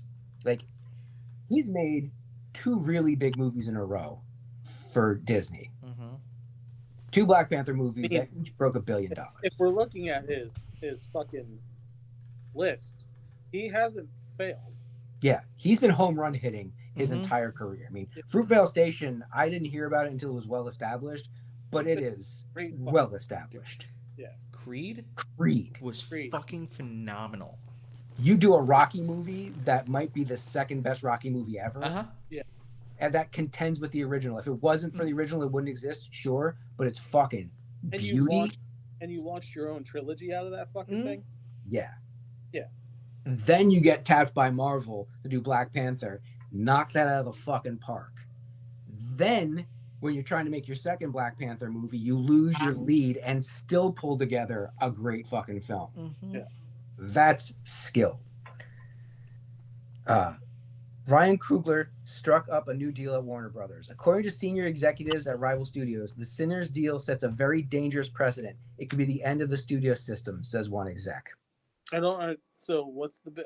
I've seen this pop up, but I'm just like, I don't click on it because I'm like, leave fucking Ryan Coogler alone. Yeah, a lot of the Hollywood press has been underplaying the success of him creating a new IP and getting $90 million in his opening weekend, covering expenses and doing great in the weeks to follow. I heard the movie's fucking incredible. Yeah, I'm hearing strong stuff about it. Yeah. I'm going to see Thunderbolts in 2 days, but I might go see that a little later. It's going to stick around in theaters. We were supposed to go Friday morning. Mm. Things have switched a little bit, but we're going Monday morning. Cool. So I will also have watched it by the time we record next week. Sweet. What are we I'm a talking little about? annoyed with Thunderbolts? Oh, yeah. I'm going to try to go this weekend. I'm annoyed with myself when it comes to Sinners that I waited long enough to watch it, that the plot not the plot got ruined, but what the horror is got ruined. They were very good at keeping it just vague. Now I know what the monster of it is, but I don't know what the plot is. There's still a lot. You know who really wants to fucking watch this movie? Mm-hmm. James. Interesting. He, I think, Michael B. has slowly become like a top tier actor for him. Well, good actor. We might need to make Rocky the next series he watches. Yeah, he's got to get to Creed. I know. Yeah. My problem is I only like Rocky 1.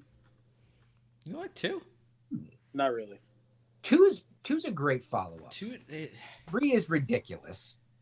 Yeah. 4 is even more ridiculous, but I love it. It's the first Rocky I saw in the theater. It's the Batman of it all for me.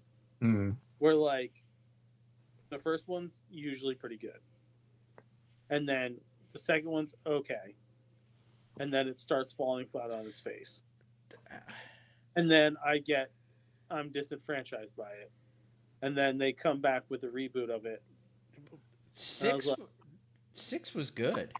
Rocky Balboa was good. Yeah. Rocky Balboa was great. Yeah. It's probably under Creed in quality. I really do feel like that series did first one, second one, third one, fourth one, and I'm gonna touch the ground. We don't talk about that one.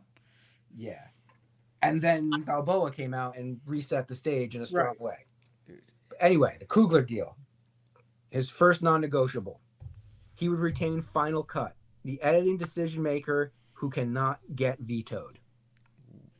That's one you gotta have. If Final cut is you have to do as a director. I mean, that's something a lot of directors get when they've reached the position he's at. Mm-hmm. Yeah. This second one is fucking balls.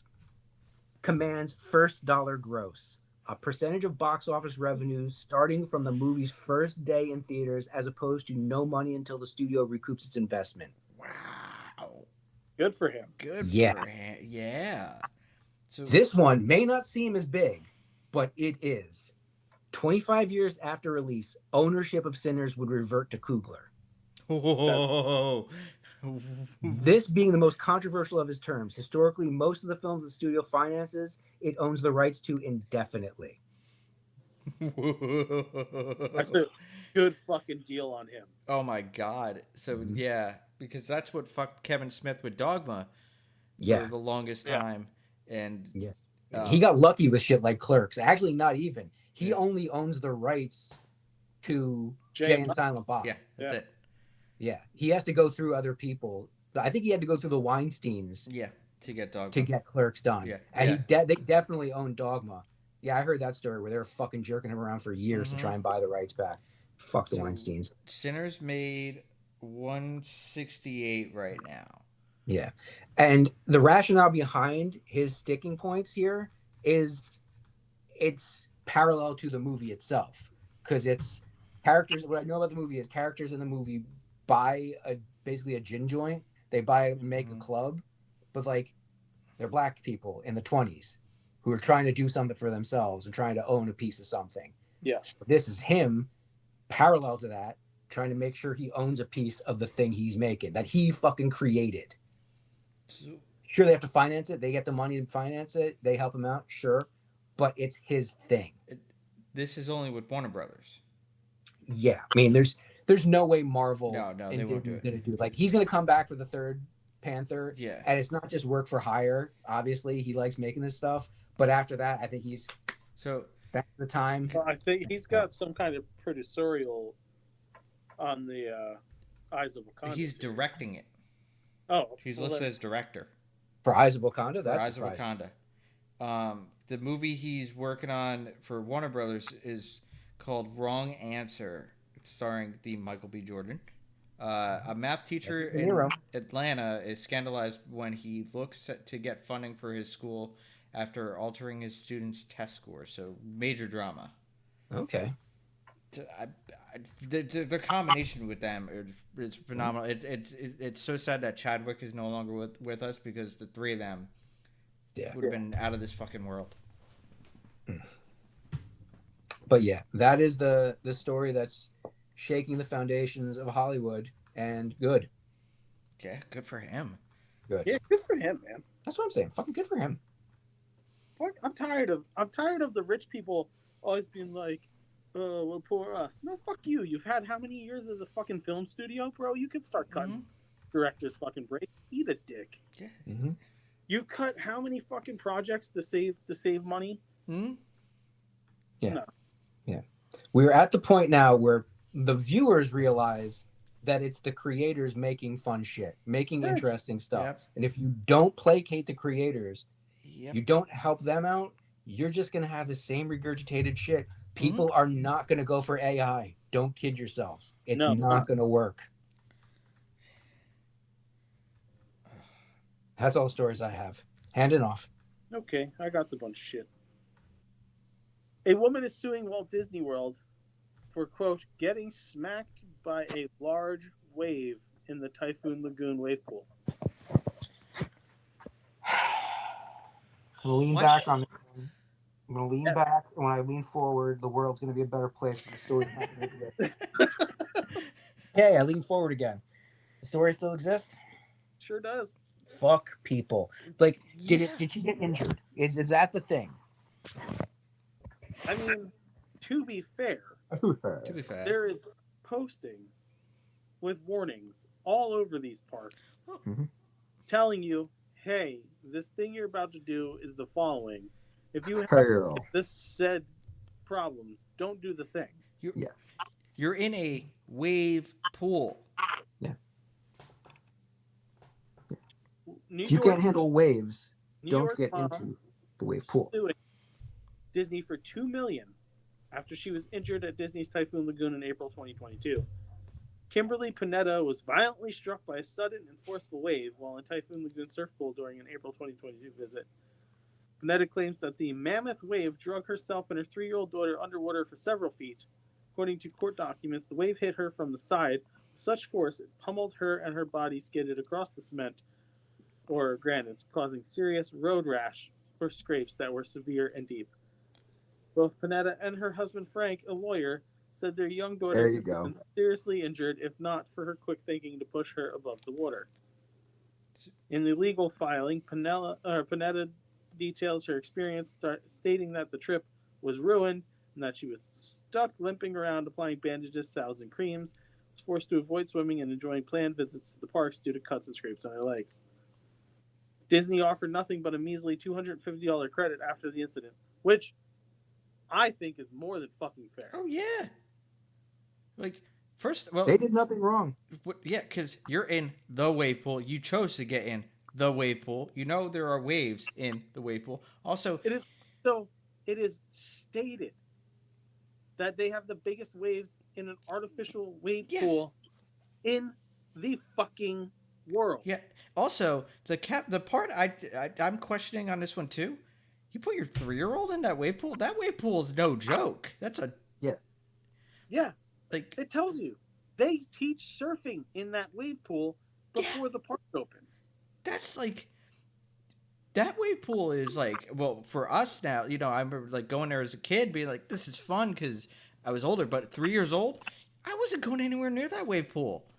And if you're bringing your 3-year-old in it, don't go more than fucking waist deep, just like the ocean. Yeah. Because the further you get, the bigger the waves are going to be. What are you gonna sue the township of that the fucking beaches in that you go and you got pummeled by a wave, you asshole? Okay. What the fuck, dude? $250 from Disney? Way more than enough. That's if I was running Disney and she complained to me, I'd be like, "Did you look at that sign? Did you look at that sign? Did you look at that sign? That sign? That sign? That sign? That sign?" Mm-hmm. The plethora of signs that are in the front of the fucking park when you walk in. Mm-hmm. Oh no, you didn't pay attention. You were on your phone. Mm-hmm. Well, whose fucking fault is that? Now get out of my face. I'm so looking forward to like, just because you mentioned Typhoon Lagoon, I'm so looking forward to going to Typhoon Lagoon in June because I haven't been there since I was a kid. Same. It's gonna be great. So yeah, there's that. What the fuck? The title for the sequel to Ready or Not has been dropped. Ready or Not, Here I Come. I was gonna say, is it called Here I Come? Ooh, the third one must be You Can't Hide. Revenge of the Sith had a re-release over the weekend. Yeah. Yes. Mike, you sound perturbed. I mean, I'm on the fence about this one.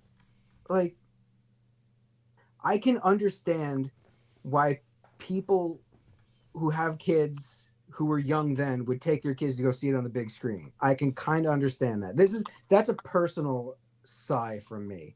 I don't get going to the theater to watch this movie again when you probably own it. You probably got a really big fucking screen at home, probably got a really good sound system. Like, I don't get putting more money into this movie for anybody. $25.2 million weekend. That is why I don't fucking get it. I also don't fucking get it. No, if I'm gonna watch Revenge of the Sith, I'm gonna put it on the Plus. I'm gonna watch it in Dolby Atmos in 4K with my own popcorn and my own soda and my own snacks. That's like I said, the only reason I could think about it because Star Wars is a familial thing. It's something passed on from generations. And kids who were 10 back then, 20 years ago, kids who were 5 are starting to have their own kids.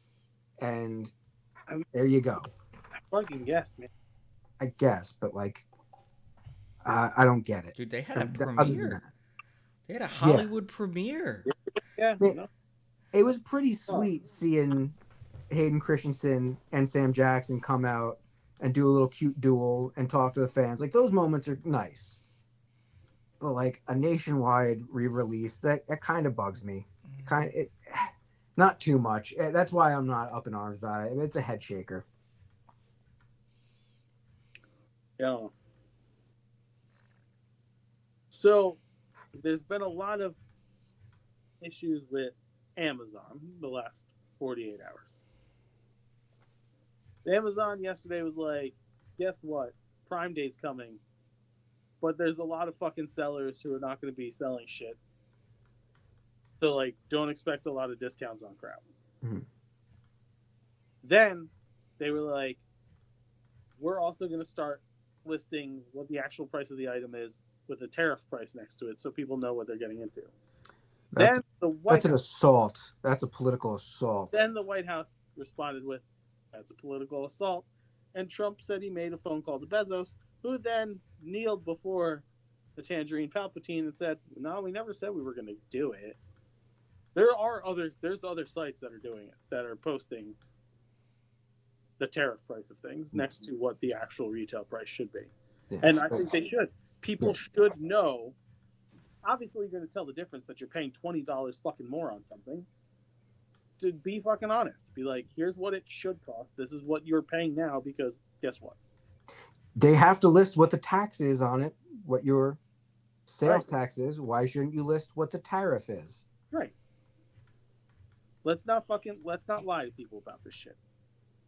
I think it always should have been there.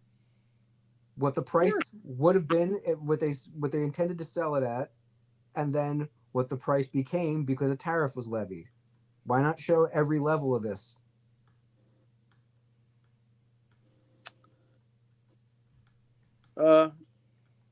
Articles of impeachment have been brought up against the orange one. They are as follows: obstruction of justice and abuse of executive power for denying due process, violating immigration law, and defying court orders.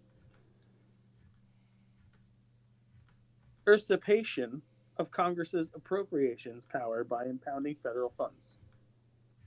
Abuse of trade authority and international aggression for imposing tariffs without statutory authorization and threatening military action against sovereign nations. First Amendment violations through retaliatory actions against critics, the media, and attorneys.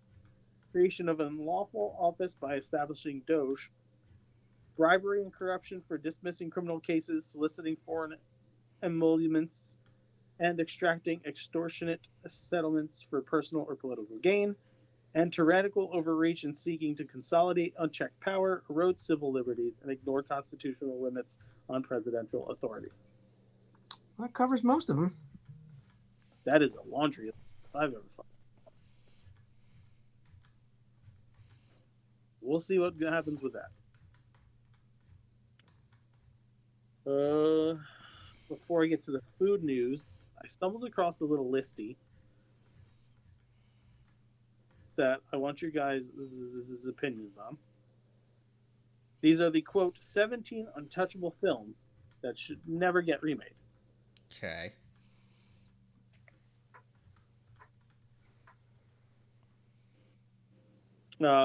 First on the list is Satantago. Not familiar. Apparently it's a Hungarian.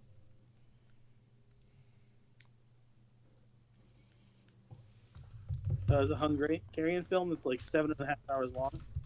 Sutton Tago? Now, are they saying it should never be remade because there's not enough film to remake it? Yeah, I don't really know. I'm not getting into the full details on that one. Number 16 is Apocalypse Now. Yeah, I totally agree. Yeah. It doesn't make sense to remake that movie. No. Still trying to find Sutton Dago. Bunch of schwas. Yeah, I think that's why it's not coming up. Yeah. Not worth my time. Yeah, I mean, Apocalypse Now would make no sense to remake. No, Vietnam was Yeah. a long time Unless ago. you were to take the structure of that and try to apply it to like somebody from the Middle East. Like, let's say you take that and transpose it onto the search for Bin Laden, maybe. Yeah. But even that's like a stretch because it's not that same. It's not analogous. No. You're looking for a fallen U.S. military genius as opposed to a terroristic douchebag. So yeah, there's no fucking reason. I don't think it's the greatest movie ever, but it's fine. It works as its own. Number 15 on the list is Shawshank Redemption. Yeah, back off it. Nope. A virtually perfect film. You don't need to touch it. Number 14 is Akira Kurosawa's Ran, which was his interpretation of King Lear. Ooh, that's interesting. I mean, anything Kurosawa did obviously doesn't need to be fucked with. Then you got Jaws. Jaws has been remade, and it's just terrible every time.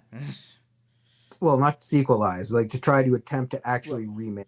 Yeah, but like loose remakes have been Well, made. yeah, it's And been But bitten that off. doesn't count. It's like a full remake. That's yeah, all no, no. What made that movie work? Spielberg did the Hitchcock thing. What's scarier in your mind is scarier what you see on film. I still say I would like to see someone try to tighten up the shark a little bit in some of those scenes, like that where it's out of the water. Maybe try a little CGI on it, see how it works. If it doesn't work well, scrap the project. What like kind of a better version of what he did with ET? Yeah, Yeah. maybe that wouldn't be the worst thing in the world, but he would never do it No. because he's learned his lesson from that. Yeah, but that wouldn't be a remake.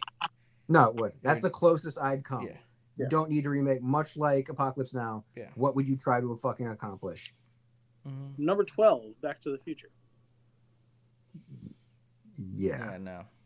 I mean, I would be fine with someone using the concepts in there in a different way. People have. Yeah.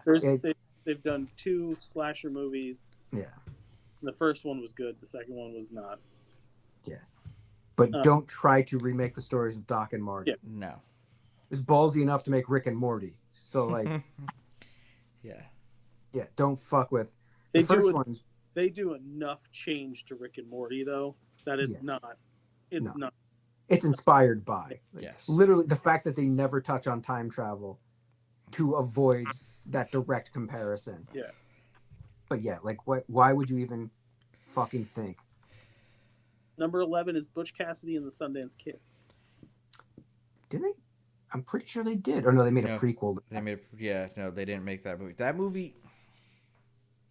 Never seen the whole thing. It's but I can a understand why people phenomenal would be film. Yeah, don't fuck with it. Yeah, it's. Someone will try to retell the story of Butch and Sundance. Sure. Wait, okay, I'm gonna feel like an idiot here. But are they historical characters or are they fictional? I'm pretty sure they're fictional characters. Okay.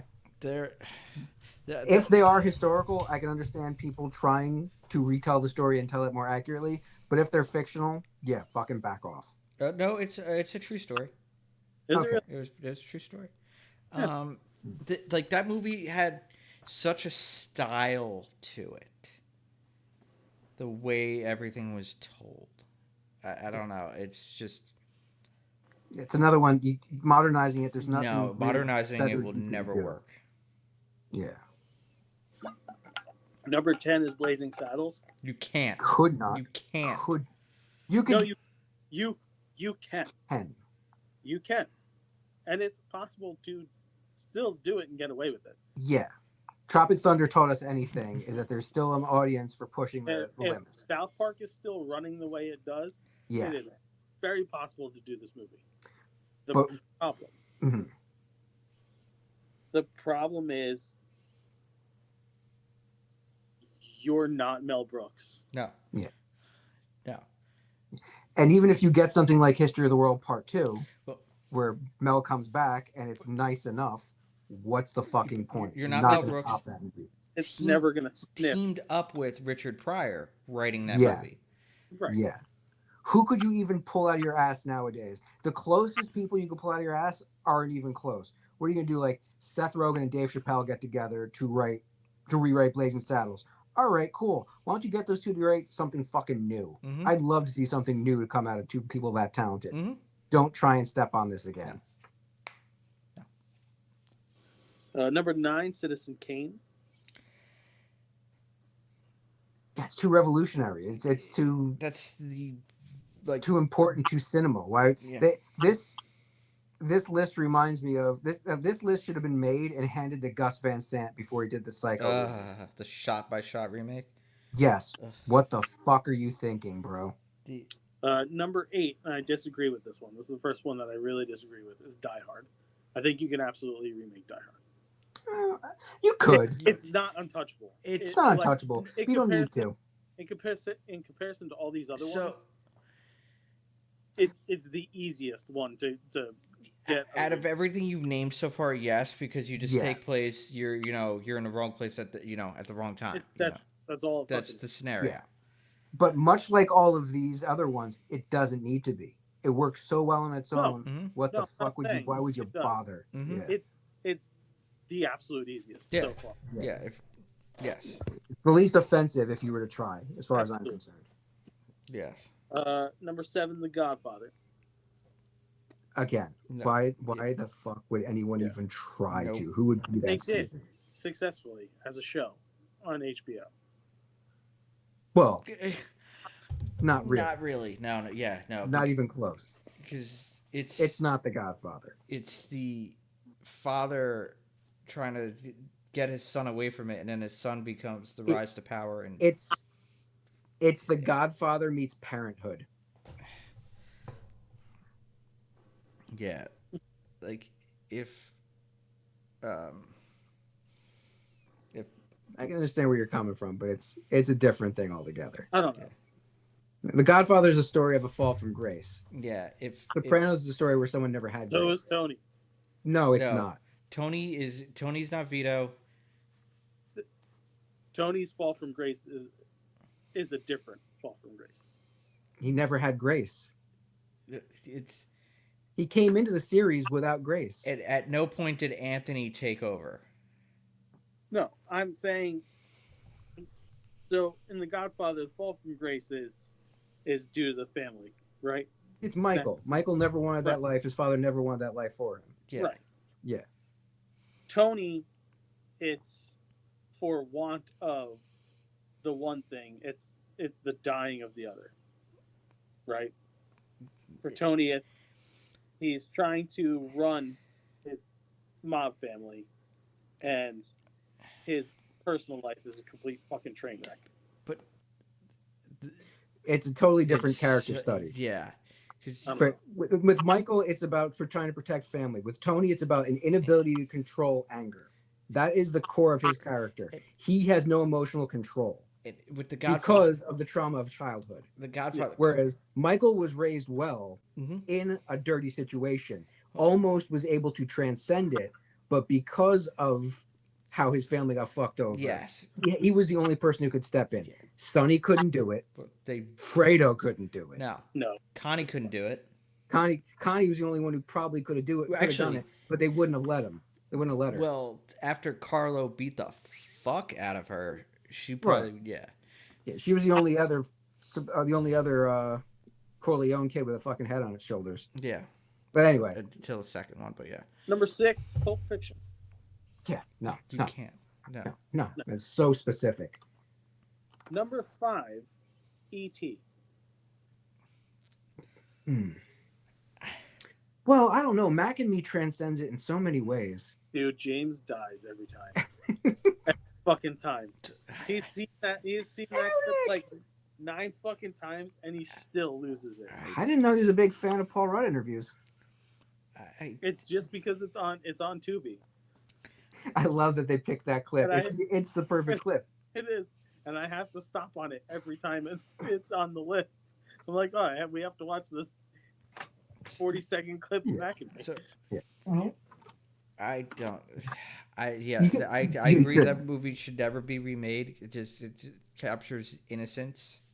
Yeah. And it's the Spielberg directing style. His use of light Mhm. is so important to that. You're not that alone. You're not going to make a better Mhm. looking movie. And emotionally, it fucking lands Uh-huh.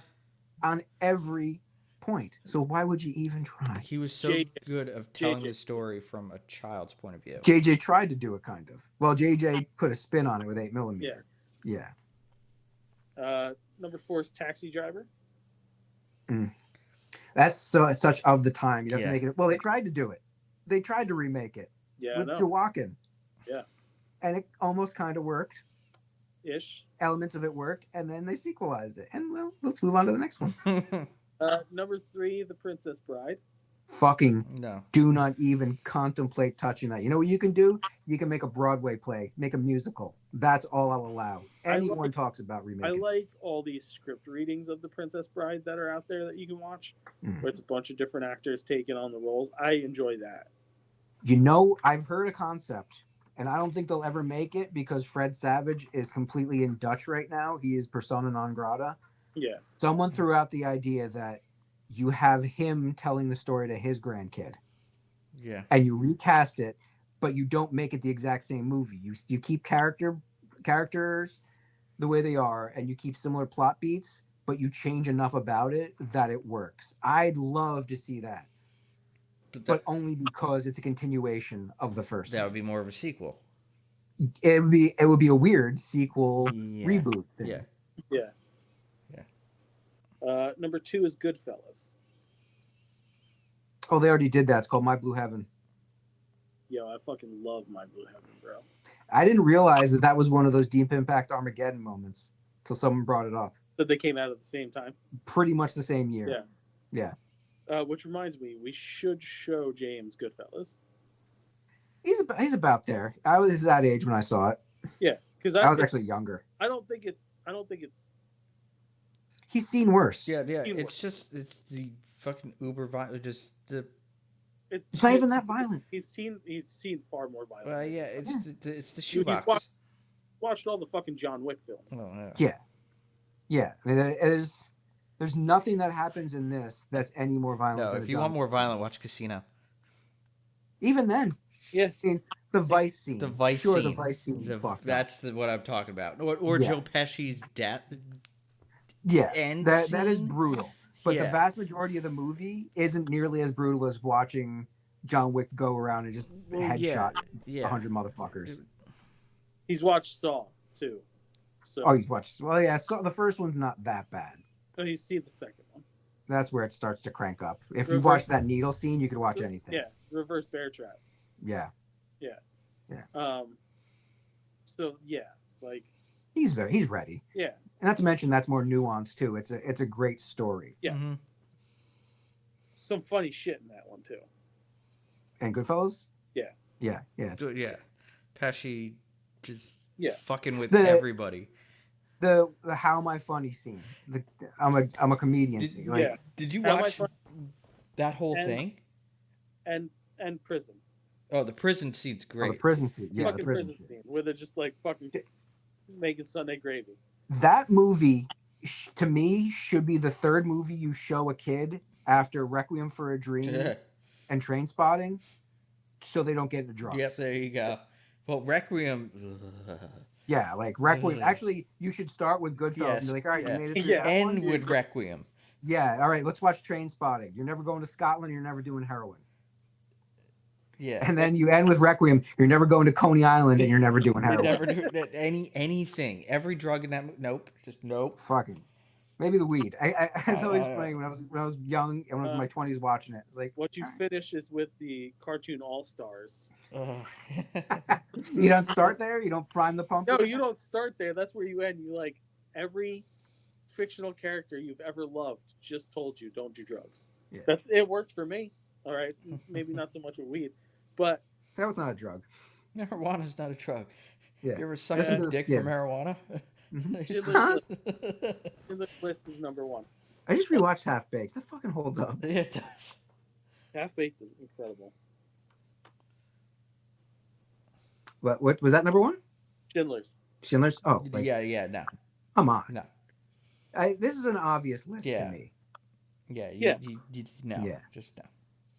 All right, it's time for the food news. We should, I'm going to put down in my notes a list of 5 movies that shouldn't get remade. That'll be one of my questions. Just in time for summer, Progresso and Campbell's are dropping a new line of soups. That Joe off. Yeah, Joe straight up got up and left. He's gonna be like, I had to let Minnie in. And he goes and grabs a jar of peanut butter. Yeah, I know.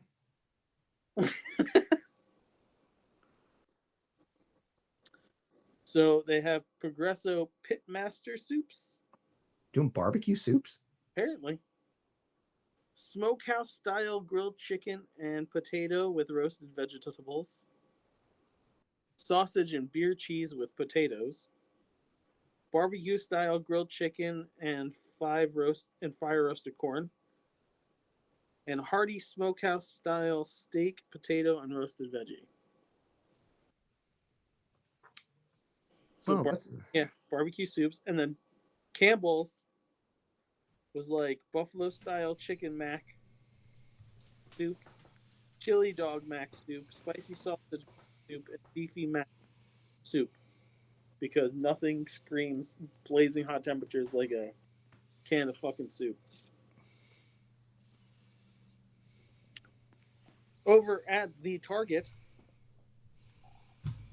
they have fruity gummy ice cream cone candies. They have a hot chili lime trail mix.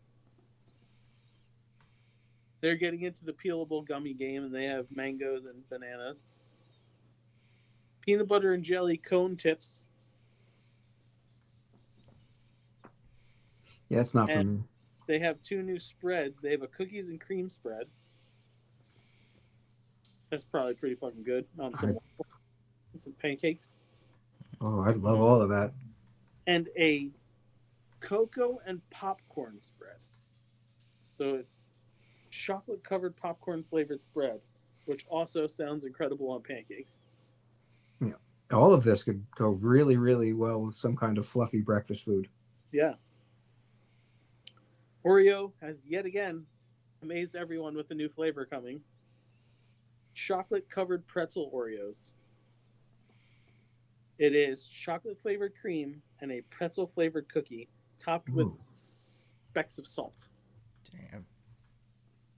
All right. I'm wondering about the consistency of the cookie. If it's going to be pretzel-y or just pretzel flavored. I don't know, but we're gonna have to try this one for sure. Yeah. Oh yeah, Joe, I got some of those Thin Mints. Good, right? Thin Mint Pop-Tarts. They're all right.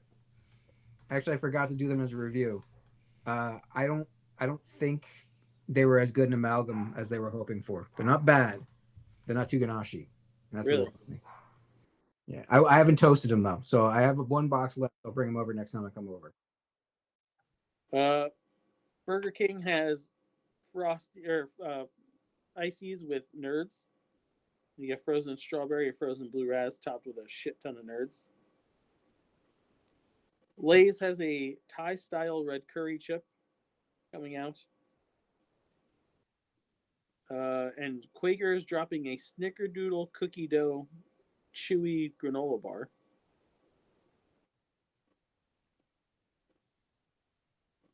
I thought they already had one. Snickerdoodle flavor? I don't know. Okay, that's it. Yeah, Okay, that Yes. sounds interesting. I was thinking cookie dough. Krispy Kreme from now until May 4th.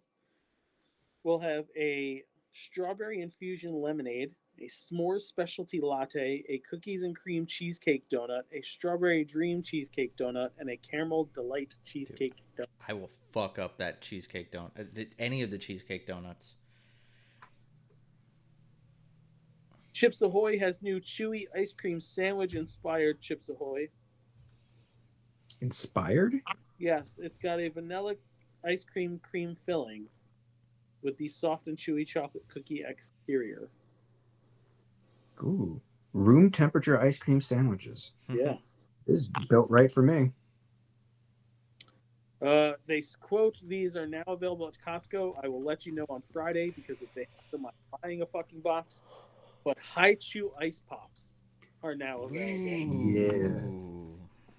Yeah. Yeah. And they say that they have a silky texture. Silky texture. Yeah. This might be the closest thing we get to Jello pudding pop or to Jello pops. I know. Is that a very silky texture? I would hope it's the same thing too, with that kind of almost crusty frozen exterior, and as soon as you get through it, it's nice and smooth inside. That's Why the fuck is Jello not putting out ice pops anymore? And that's what they're quoting here. I mean, they're fruit flavored, of course. Yeah, and that very subtle high chew fruit flavor, which Right. I'm always very surprised I enjoy. Yeah. So if they have them, I am buying a fucking box. Ritz is putting out a new Sun-Kissed with a Tan Ritz cracker. It's a limited edition. It's slightly more baked. So it's like an extra crispy. Harry Potter fruit snacks are dropping. How you mean to tell me there haven't been Harry Potter fruit snacks before? Nope. Like no brand has ever done a Harry Potter version. I could have Nope. that I call bullshit on that. No, it's true. Joe can Google it. There's been no Harry Potter fruit snacks until now. Haribo just put out the Harry Potter gum like a year ago. Betty Crocker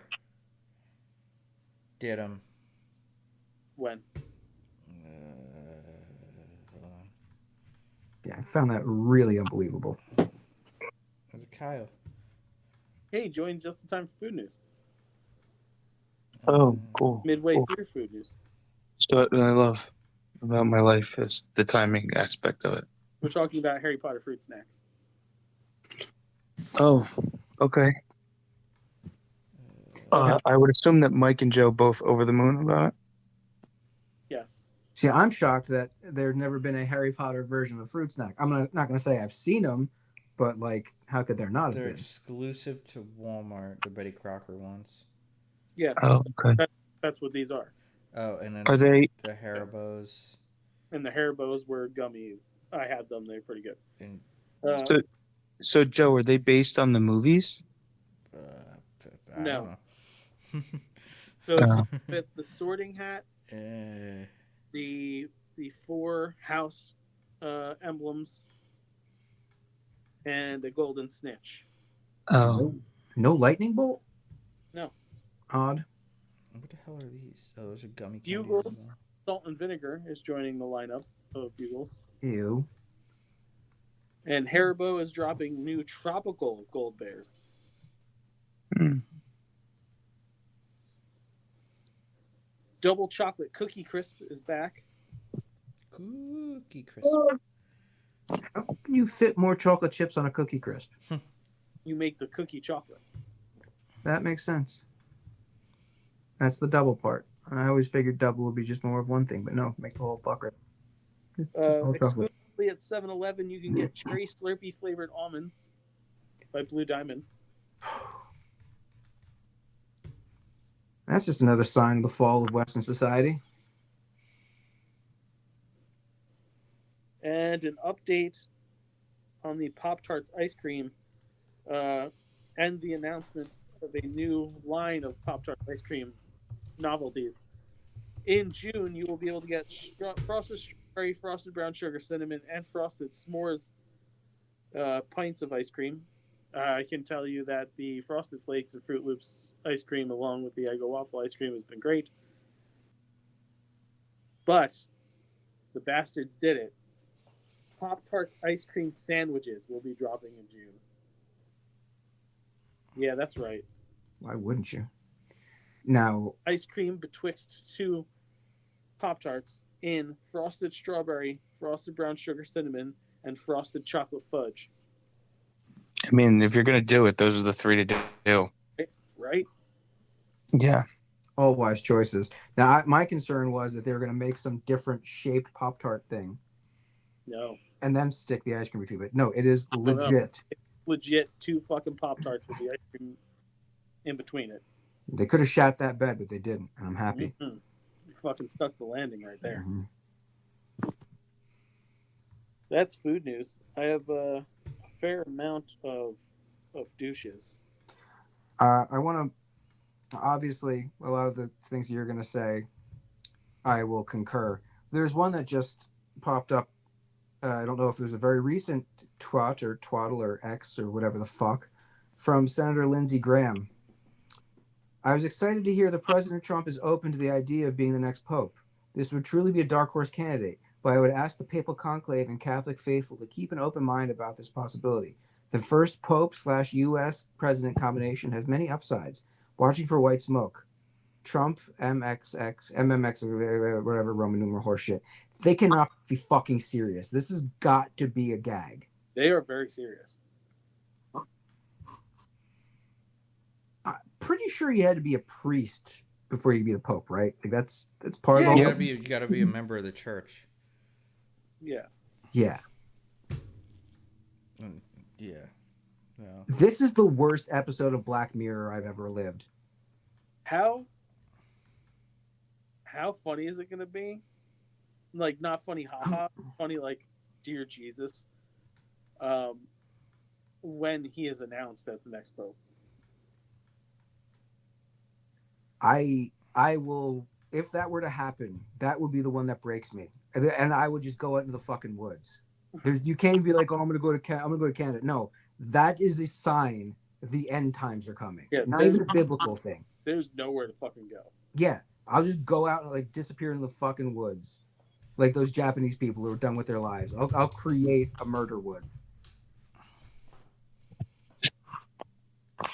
Kyle, how are you feeling about that? Kind of agree with the Woods notion because at that point it wouldn't just be a United States issue; it would be an international issue. Because in order for that to happen, it would need to be voted on by the cardinals in the Vatican. You have to be a cardinal. He can't. Oh, Yeah. good. You can't. That's good. It's impossible. Yeah, you have to be a cardinal. Just the fact that someone like that who spent a couple years decrying Trump, just shitting on him for all the valid reasons that any human should, to see these people do a complete about face just to cover their political asses, I don't, to quote the professor, I don't want to live on this planet anymore. It really is. It is real interesting to see. Sycophancy is the only word I could use. But it's not. They, for some reason, they fucking fear him, which I don't fucking get. Like, forced sycophancy. I'm not calling for it, but like, people get murdered every fucking day, and like, yeah, you're gonna get in trouble for it, but like, I don't know. I don't understand how a near 80-year-old man instills such fear when you see how other leaders react around him. Like, you saw the shit during the Pope's funeral where, like, him and Zelensky were walking to go sit and talk, and Macron comes up and he's like, he does the, like, bro handshake with Zelensky, and then he fucking pats Trump on his chubby little belly, and he's like, yeah, whatever, bro. I saw that both of their entrances into the basilica were very different. That huge pop for Zelensky. Yeah, you could hear a pin drop when Trump walked into the room. Yeah, and Zelensky almost got a fucking parade. Yeah. So I'm just saying, like, I don't get all these senators and shit. They're like, oh, we're gonna get primaried. Who gives a fuck? You shouldn't be in your fucking job that long to begin with. There should be fucking term limits for all of you assholes. Yeah, there should, but they're the only ones who be setting those term limits, and that's not happening. I'm aware. But to continue the douche train, because there's not a point in saying fuck you just yet.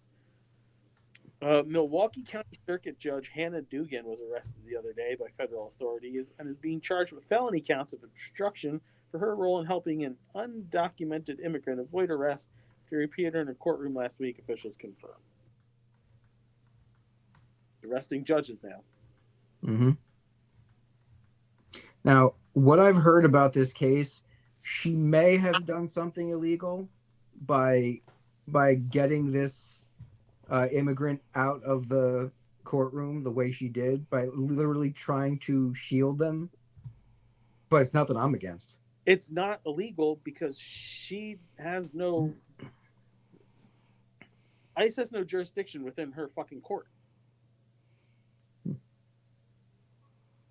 If they were outside, different fucking story. They came indoors. That's her fucking domain. That's how the fucking law works with that. You gotta wait your fucking turn, motherfucker.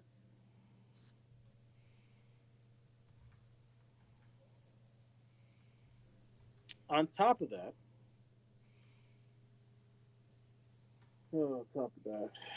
let's see what else. They announced that ICE can now enter your home without a warrant to look for migrants.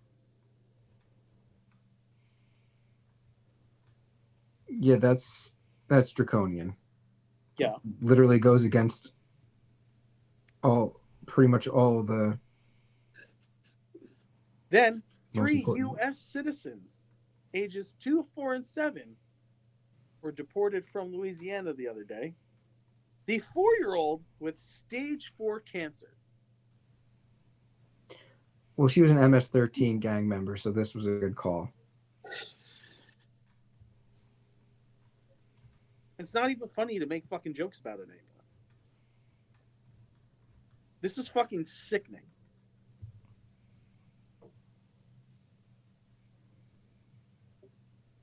They're children. They're citizens. The mother was pregnant. Father wasn't even fucking notified.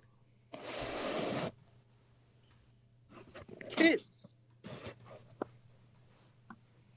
If some asshole with a gun came to my house to try to get my children, they'd be dead. Or you would be, but yes, I understand the inference.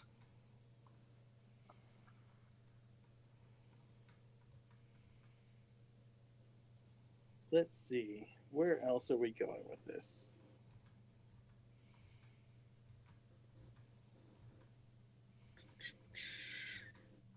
Here we go. 46% of toy companies in the U.S. say they expect to go out of business within the next few weeks.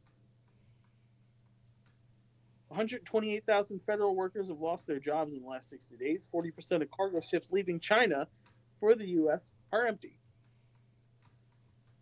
Is it leaving China for the U.S. or leaving the U.S. for China? No, leaving China for the U.S. Coming this way. 40% of them are empty. Shoes are expected to go up 87% in price. Apparel is expected to go up 65%. U.S. exports expected to drop 18%. Tourism is down 20%. I can fucking attest to that. That's the industry I currently work in.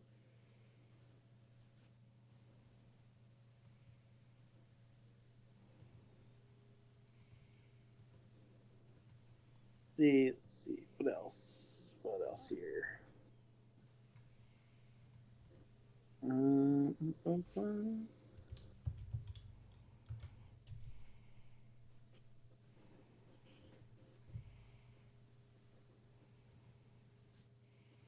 want to backtrack for a little bit.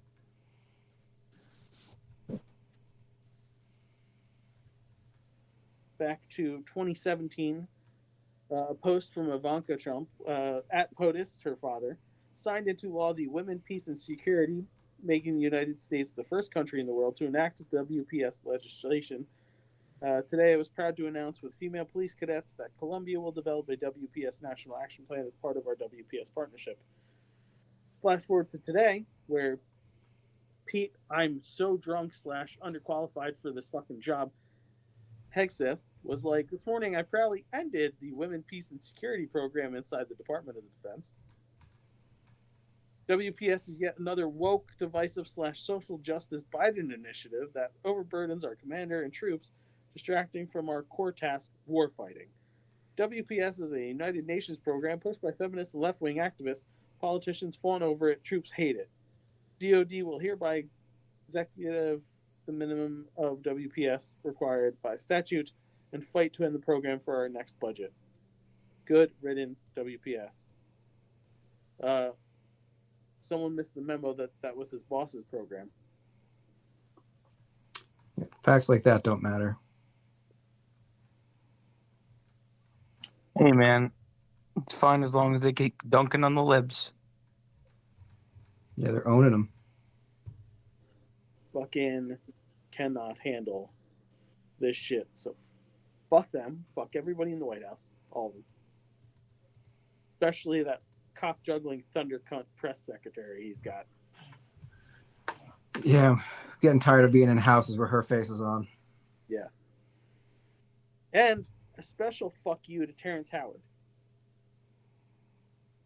What did he do Terrence this Howard week? revealed that he turned down the role of Marvin Gaye in a biopic after learning the late singer's sexuality from Quincy Jones. Quote, I would cut my lips off if I kissed some man. I would cut my lips off. Well, Howard, Mr. Howard, I hope this cuts off your fucking career. It's not going to help him out. I cannot fucking stand that we're in the year 2025 and this kind of shit comes out of anybody's mouth anymore.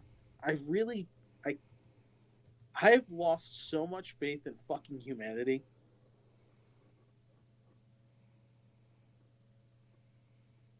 I didn't have much to begin with. It is incredible to me that we let such trivial fucking things bother us. Who gives a fuck who fucks what? Who gives a fuck what color you are, what your hair's like, who you like to fuck? I don't care. None of that bothers me. Just be a fucking decent person. That's all we should strive for, is just being an okay person. No one's asking for fucking perfection. Don't be an asshole. We've never been able to do that as a species. I know, Mike. I know. And I'm watching in fucking real time the decline of everything. And I'm scared, not for myself. I'm gonna die sooner than later. But my kids have got to fucking deal with this shit.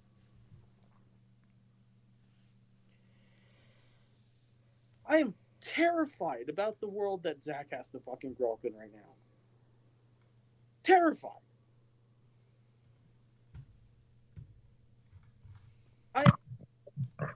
I have tried my entire life to make sure that, yes, am I an asshole? Of course. I'm not perfect. But I will go out of my way to make sure that, like, other people aren't being dicks for stupid reasons. I might not like you because you're an idiot or because you're spewing some kind of fucking insane bullshit. I don't hate you for your color. I don't hate you for your fucking sexuality at all. Why? I don't hate you because you're vegan. I don't hate you because you're fucking meteor. None of that fucking bothers me. And I tried to instill that into my children. And it's like, when the world around you betrays that notion, it's like, what's the fucking point? Kyle, if I had girls like you do, I'd be even more fucking terrified than I am now. I think about it every day.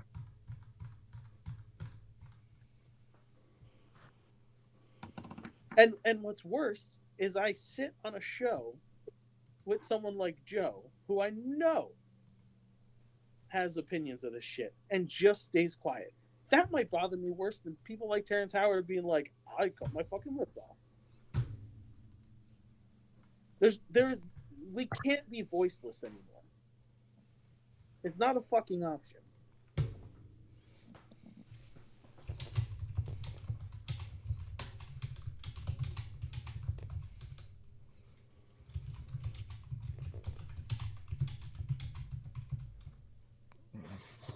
Well, you can't force a person to talk. No, I can't. But, like, have some fucking dignity.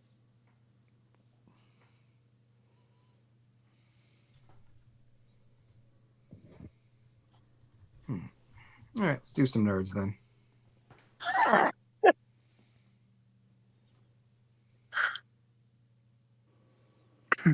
I have them. I also have those. Oh, good. My first nerd of the week is Florence Pugh, because she really seems to love showing her nipples off. Yeah, she's all about freeing it. She's like, they're tits. People have them. Yeah, and it's very enjoyable to me as someone who likes tits. She, at one of the premieres, she wore a dress that was completely sheer.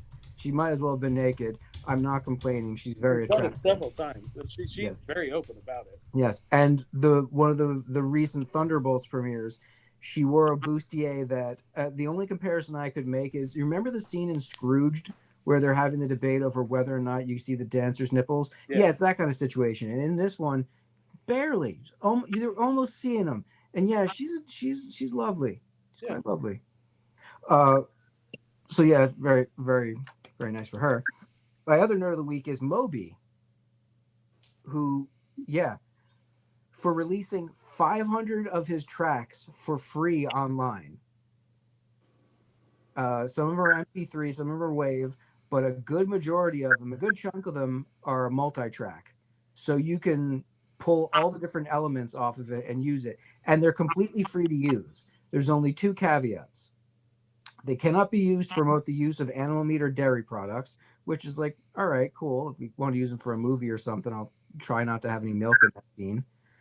And they cannot be used to promote any right-wing ideology. So, in keeping with what we've been talking about, Good for him. Yeah. Bravo, Moby. Nice. First up for me is Canada. Congrats on your election, by the Oh, way. yeah. Doing it right. The thing I'm here to talk about for Canada, though, is as Trump has shut down the suicide hotline, Canada has broadcasted their national hotline, which now has a toll-free American version, and the number is 1-877-330-6366. Is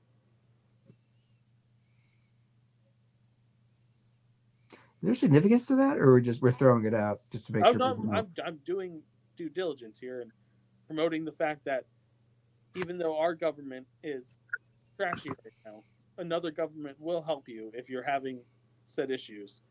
And that number again is 1-877-330-6366.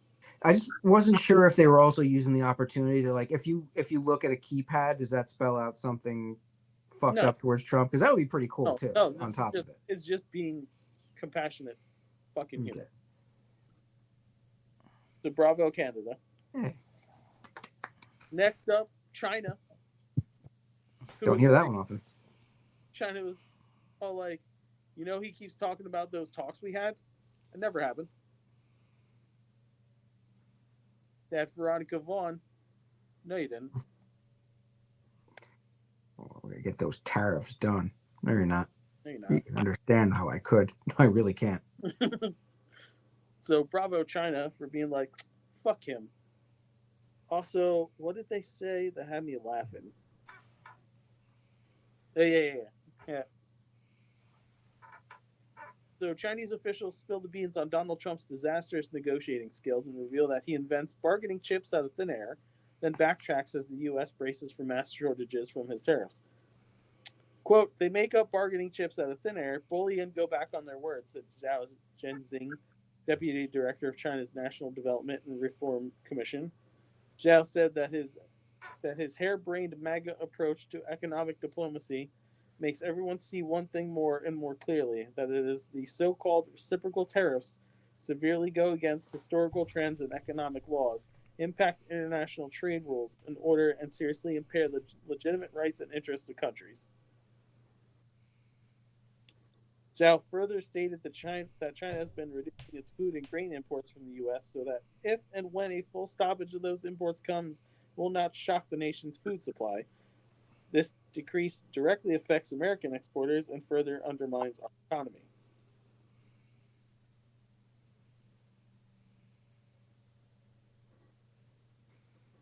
Get on with your bad selves, China. So crazy that China's turning into the good guy now. Yeah, we did that. Or at least less of a bad guy. It won't be too long before our human rights record is worse than theirs. And that's saying quite a bit. Isn't it? One of my nerds is 60 Minutes. Have you been following this whole fucking thing? All right. So 60 Minutes directly criticized its parent company after the resignation of Bill Owens. That got really digital. I didn't hear half of that. I said 60 Minutes directly criticized its parent company after the resignation of executive producer Bill Owens. Okay. Quote, our parent company Paramount is trying to complete a merger. The Trump administration must approve it. Paramount began to supervise our content in new ways.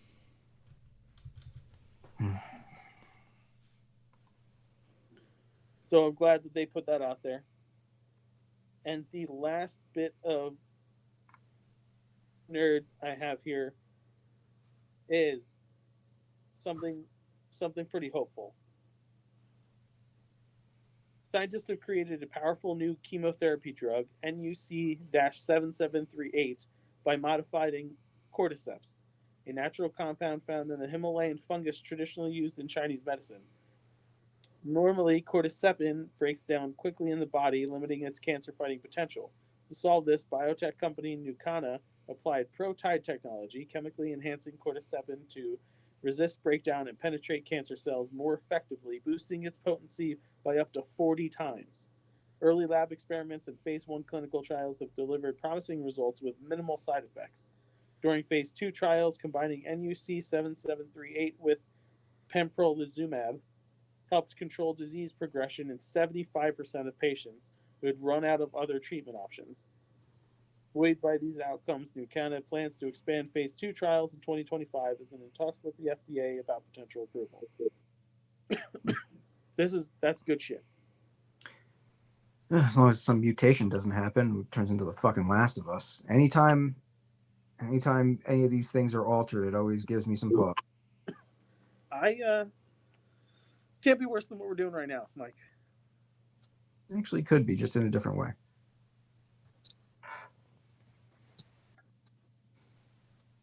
All right. This is the end. Shadow Man, you want to take us in for a landing? Sure. All right. As always, if you like what you hear, you can like us on Facebook.com/Nerdaties. Follow us on Twitter @Nerdaties. Email us at nerdaties@gmail.com and check out nerdaties.com. While you're there, don't be. Go to prowrestlingtees.com/nerdaties, NERDATIES. Buy our t-shirts. Buy the EPW shows t-shirts, which is the show is dropping Memorial Day weekend. So that's coming up soon. For what was the fucking math on that? 30 weeks? 30 weeks straight of EPW episodes. That's gonna be fun. Big fun times.